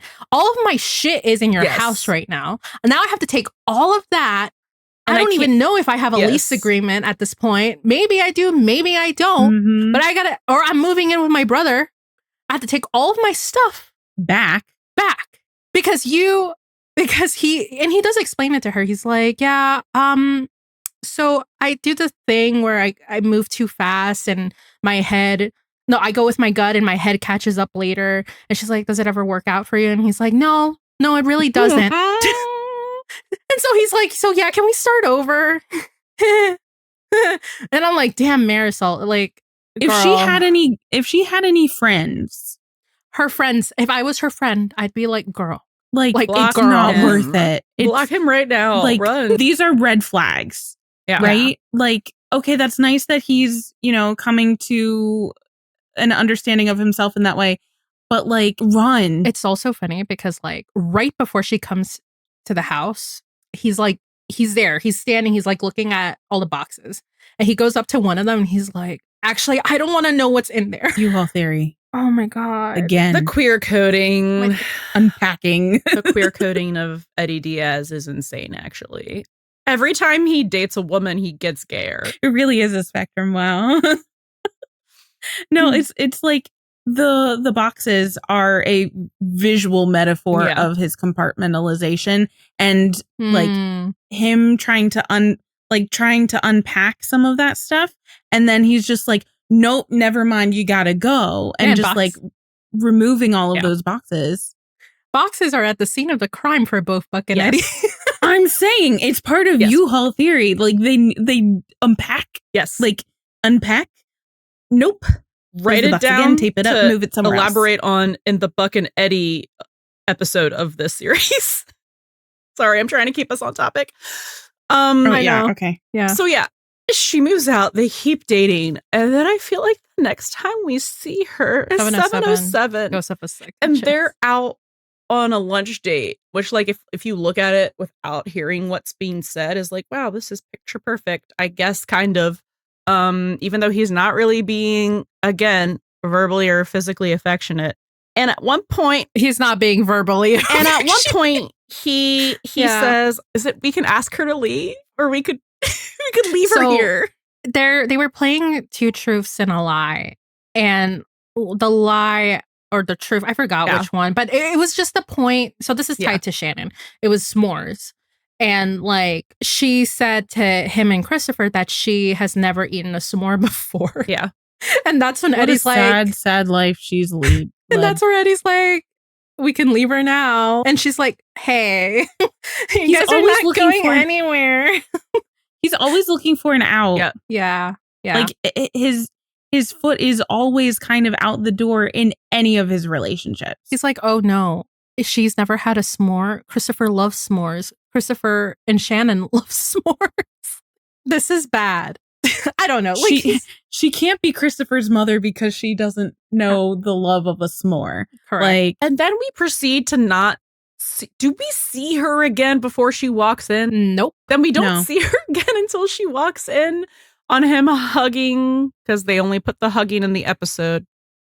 Yeah. Hugging Kim. And then the last... And also she's coming back, but also she's like coming back from being, again, glorified babysitter, because like she took Christopher while he took a nap. And like... what kind of relationship was this? And then the last we hear of her is... is when everything goes to shit, and 7:10 Buck is like, when the knock on the door happens, like after Buck is already there at his house, he's like, Marisol, and he's like, but he goes, not a chance. Oof. And that's curtains for Marisol. I would say that was the worst performance he's ever put on. It was real bad, but 0 stars. We should have done like a rate of the performance for each one. I mean, we can. We'll just add it. 0 stars for 0 all stars. of them. 0 stars. Actually, yeah. I mean, one of them ended in death. Vanessa saved herself. If we're rating the performance on, do I look at you and think that you are a straight man in love with the woman you're with? It's 0 stars. Yep. Certified not fresh. Certified not het. Like, no. Yeah, like the whole Marisol relationship was just it was kind of a farce. Like, let's be real. Listen, we'll get way into this in the Buck and Eddie episode of this. It's because of everything that was said, it was Peppa and it was everything we said, but it also was because Buck was dating someone. Yeah. Right, because like it's Natalia first. No, it's Natalia first. Natalia first, then Eddie and Marisol, and then Natalia's out of the picture, but Buck is with Tommy, and then he was gonna break up with Marisol for sure, and then that whole bomb got dropped, and he was like, "Well, you're dating someone you're again. busy. Okay, cool. I guess I will. Thought we were gonna be single again until someone made me date someone again, but whatever." It's when Buck is not available to meet his emotional needs. Mm-hmm. So then he's like, "Well, I gotta find someone who does." Well, no, You're it's not gonna. It's not find someone who does. It's Buck isn't available, and someone reminded me that I need to date. Mm-hmm. Yeah, and it never fulfills what he wants it to, because like he already has that. He's just so gay. Like, listen, I don't know if the show is like for real going to give us like actually like gay Eddie. Like, they might just give us big queer Eddie. We might even get the dreaded gay for you Eddie. I'm taking that as Demi. That is Demi. Yeah. But like that man is gay. Like, he has no romantic attraction to women whatsoever. He cannot romantically get it up for them. No. They can't bring another love interest into this show and expect for it to work out. No. They can't even build them up. They can try, but that's never going to work. It will ring untrue. If they try and just change completely how he acts in relationships, and like suddenly it's completely different, it's gonna feel very inauthentic and shoehorned. And I feel like with all of the things that we just talked about, I mean, I know we have a little bit of Kim that we have to go over, but like with all of the things that we just talked about, like it feels like the writing is so consistent that he is just so bad at dating women. Yeah. He could be great at dating men. I mean, like what we've seen of him with Buck, he's great at it. He doesn't even know he's dating them. Know that it was, he does dating okay. Well, actually, I think we've seen twice that he's good at dating men when he doesn't know that he's dating men, because Tommy and Buck.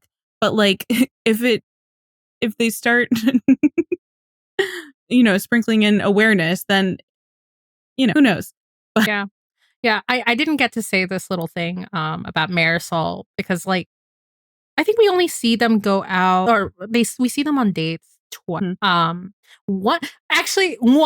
which is I don't even think we talked about like him running into Buck and Tommy at the Italian pizza my restaurant. God.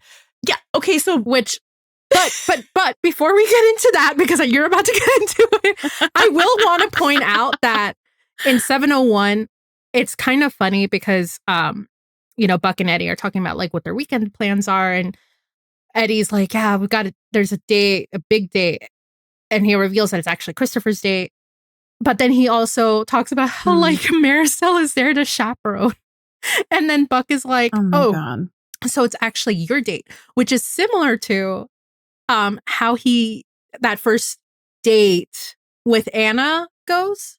You get what I mean? Because like he totally went there for math homework. Now he's inviting his girlfriend to chaperone a kiddie date. Like he's terrible. That's not a date idea. He's asked Buck on this date in what's the red episode? Oh yeah, he did. It was the sleepover in 316. The one that got away. The one that got away. I was like, hold the line. No W. They play hold the line, but it's not the one called Hold the Line. It's funny because he actually did ask Buck to do that same kind of date. That's funny. Yeah.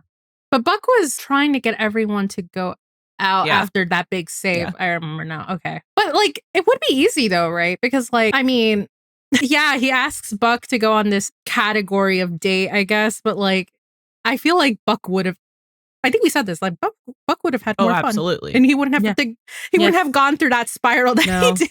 Yep. Yeah. Yeah. Okay. So I think we actually, as a fandom as a whole, and the three of us actually are guilty because I've never actually thought about this until just this moment. We spend so much time in You Don't Know Me 705 looking at Buck's absolute fucking crash out when he runs into Eddie and he's like, we're gonna go pick up hot chicks and shit, and he's just saying absolutely crazy shit. But Eddie's also saying crazy shit.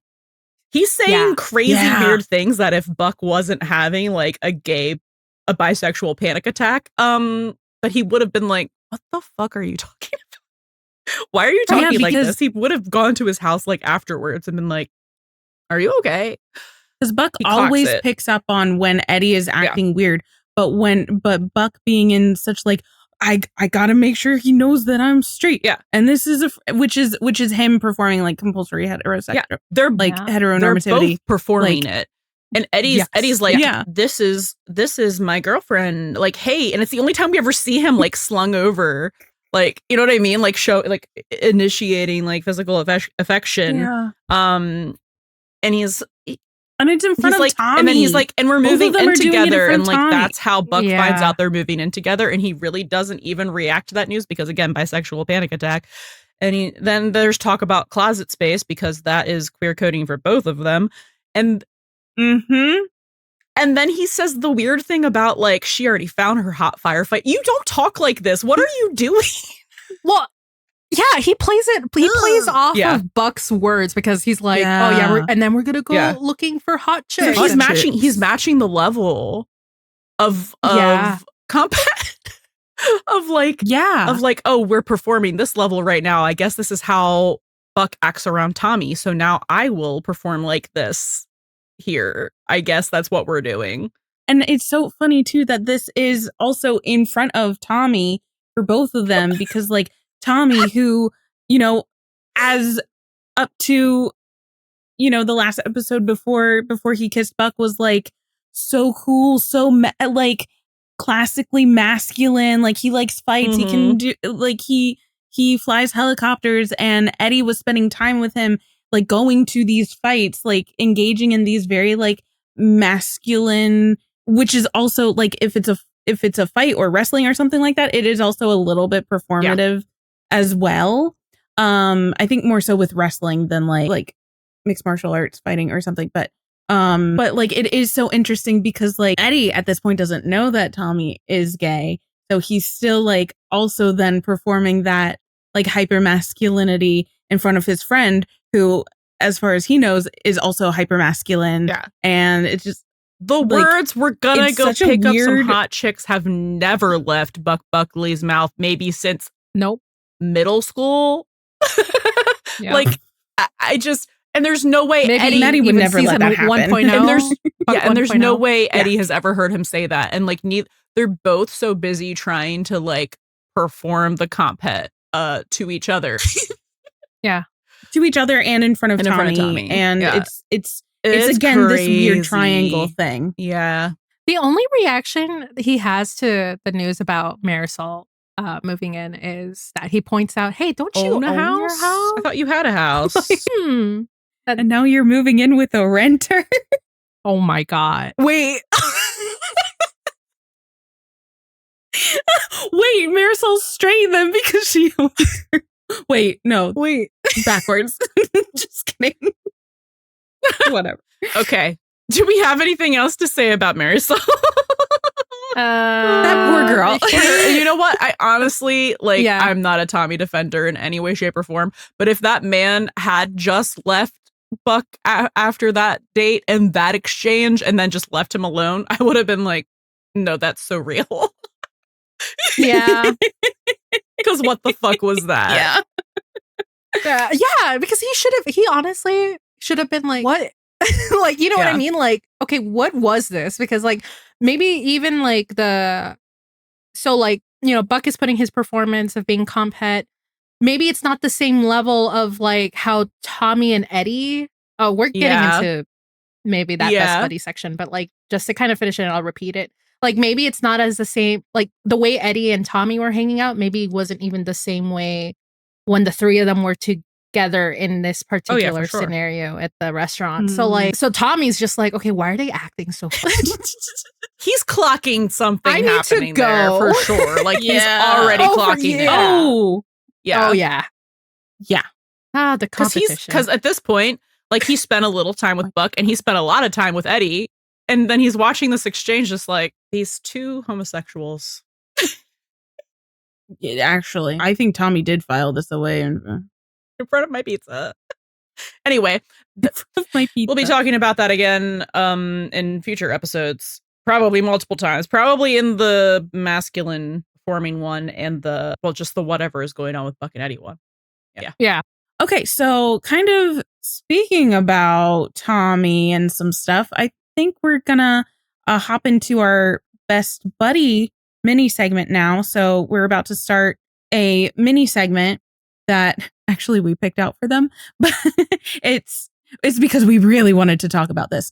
Because this is such a like hyper specific special. Yeah, but we wanted to like expand on this conversation, and we thought it would be the best place for that would be the best buddy section. So if you want to hear more about what if Eddie had dated Tommy, or how a female love interest in season 9 could actually push Eddie's queer arc forward, go listen to our best buddies segment on Patreon.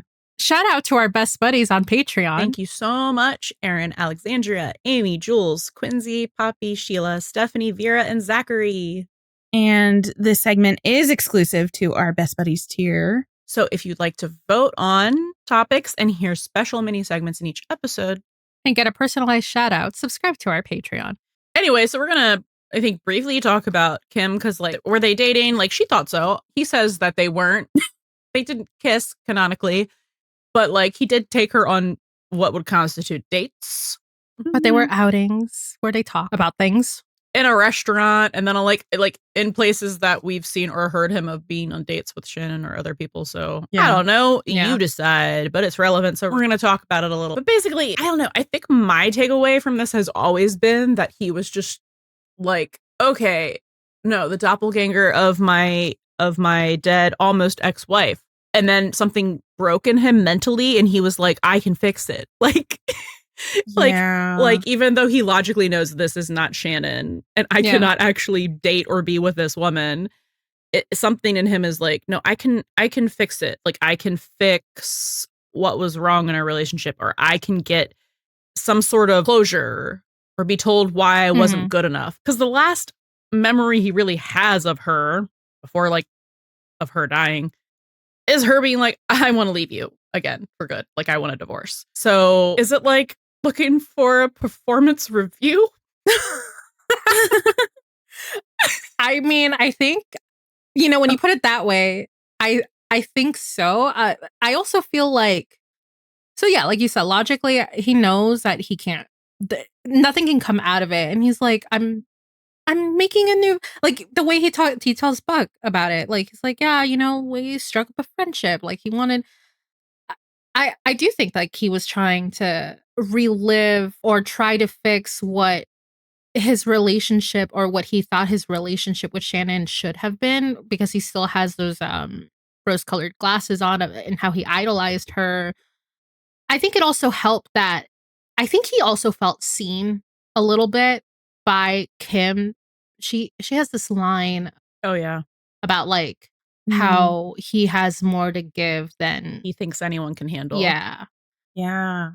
So, yeah, it's kind of just it's really sad, honestly, but like It is. but it's like he knows nothing can come out of it, but he's also trying to, I don't even know how to explain it. It's just like, yeah. Good question. He asks Marisol to move back out before he meets Kim, right? Correct.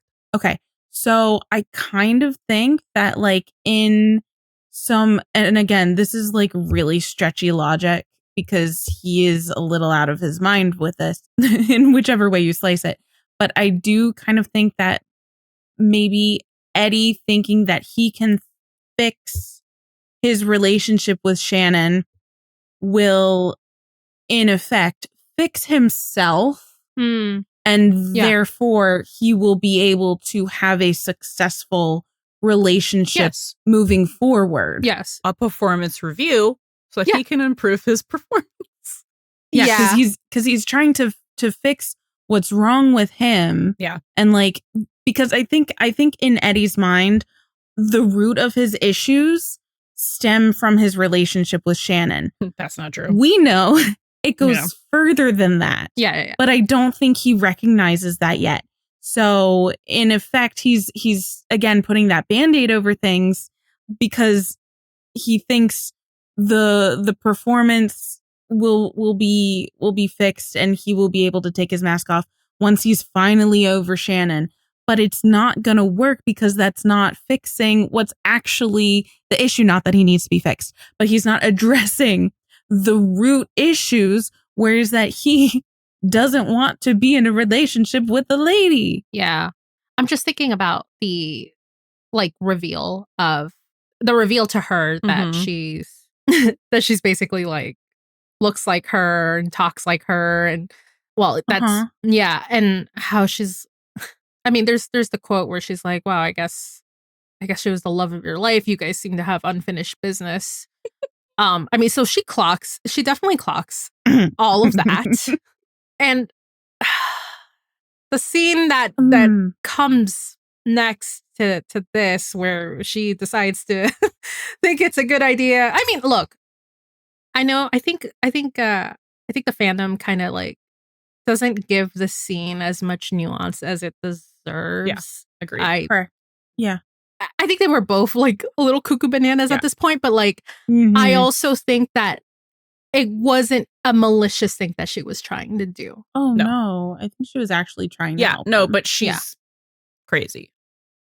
Like this is like objectively just a crazy thing to fucking do. Yeah. That was No, it's so kind of fascinating to look at what happens with the Kim situation, because Eddie is putting Kim in the role, he is casting Kim in the role of Shannon in his performance of his relationship with Shannon and his performance as a father and a husband.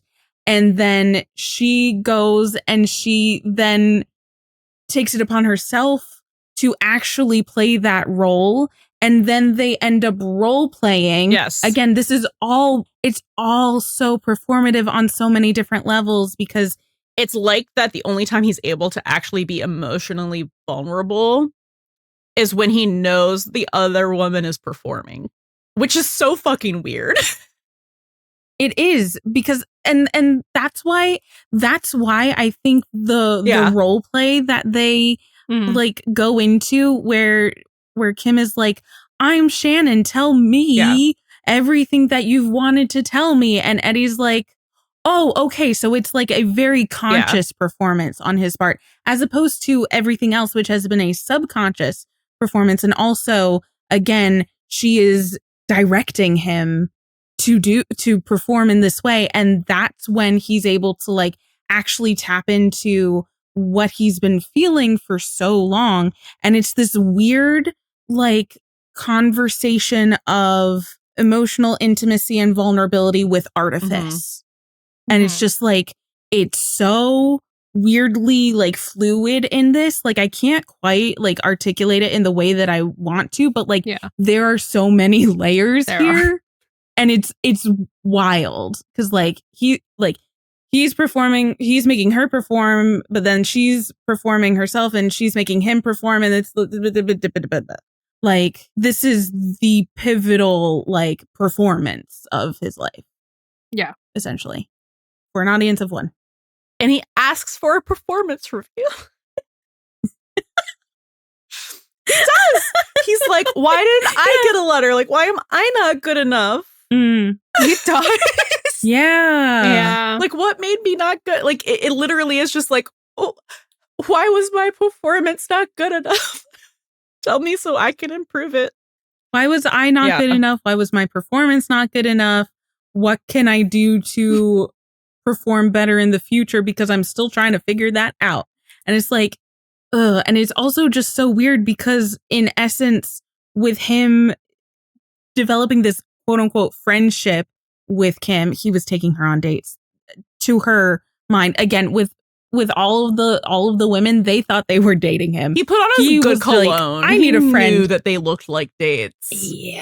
Yeah, but like he was inherently kind of developing a friendship with her, which is one, how it developed with Shannon, and he's putting more effort into that friendship with Kim than he has with Anna or Marisol. Well, and he was that is FaceTiming her at the firehouse. Yeah, which is crazy. So it's also like which he did with Shannon, actually. Yeah. Before she died. He's following those same steps that he was following with Shannon because he was trying to he was trying to replicate what he thinks he should have had with Shannon. And that also goes into like the Demi part of it as well, because he was making more of an effort to be friends with her than his other actual two girlfriends. Correct. Wow. Eddie, we'll get you out eventually if they let us. Oh my God. Do we have anything else about Kim? Like, it's kind of sad. All of it is sad. What do you mean, kind of? It's really sad. He's never had a real romantic relationship where he actually wanted to be with that person. He deserves it because he wants it, not because he thinks that he needs it. Oh my God. Oh my God. No, I'm like, because I did watch that scene of him, doing the performance with Kim Shannon. Yeah. He says something like, yeah, you and I both did our fair share of running, but I came back. And I don't know why. It just makes me think about like, sorry, this is more Buddy, but like he came back, after he left to El Paso. I don't know. There was just something there. Yeah. Yeah. I don't think I have anything else except that he was trying to build a connection and rewrite the relationship in the like a rose colored glasses sort of way. Because that's really what he thought. But deep down, he tried to. Would you say he tried to change the ending? Peter losing Wendy. Oh yeah, tried to change the prophecy so many times. Yeah, I think when he finally realizes so many things and takes the masks off and takes the performance off, he's going to find himself first of all, he's just going to find himself, and then he's going to be happier in himself. And this is kind of what we've been talking about, what Eddie needs just in general. Like, he'll be so much more at peace within himself that he won't have to mask things and perform things. And then that perfect relationship will fall in his lap. Then he'll be happy. Yeah. I was going to say, someone insert that quote from Ryan about like, oh, when the right partner for me finds themselves and I find myself. Yeah. But I mean, it is part of the whole, like, asking for that performance review, like Yeah. you said, because like after this, it really, like after this disaster, he really is trying to find himself. Like that's what we see him do season 8 and confronting other, like he's being like Ryan Guzman says, like Eddie is being deconstructed. He's Yeah. being destroyed and then built Yeah. back up again. Oh, yeah. Remember, don't date someone because it's expected of you. But if you do, Take a buddy with you. I sure hope so. thank you for listening to the Buddie System podcast. Can't get enough of the buddies? Subscribe to our Patreon for access to our Discord community, full reaction videos, and even more exclusive content. And if you really want to make our day, leave a 5-star review on Spotify or Apple Podcasts. Please come yap with us on your favorite social media platform. We're at Buddie System Pod everywhere. That's BUDDIE System Pod. Catch you next time. And don't forget, Bring a buddy with you.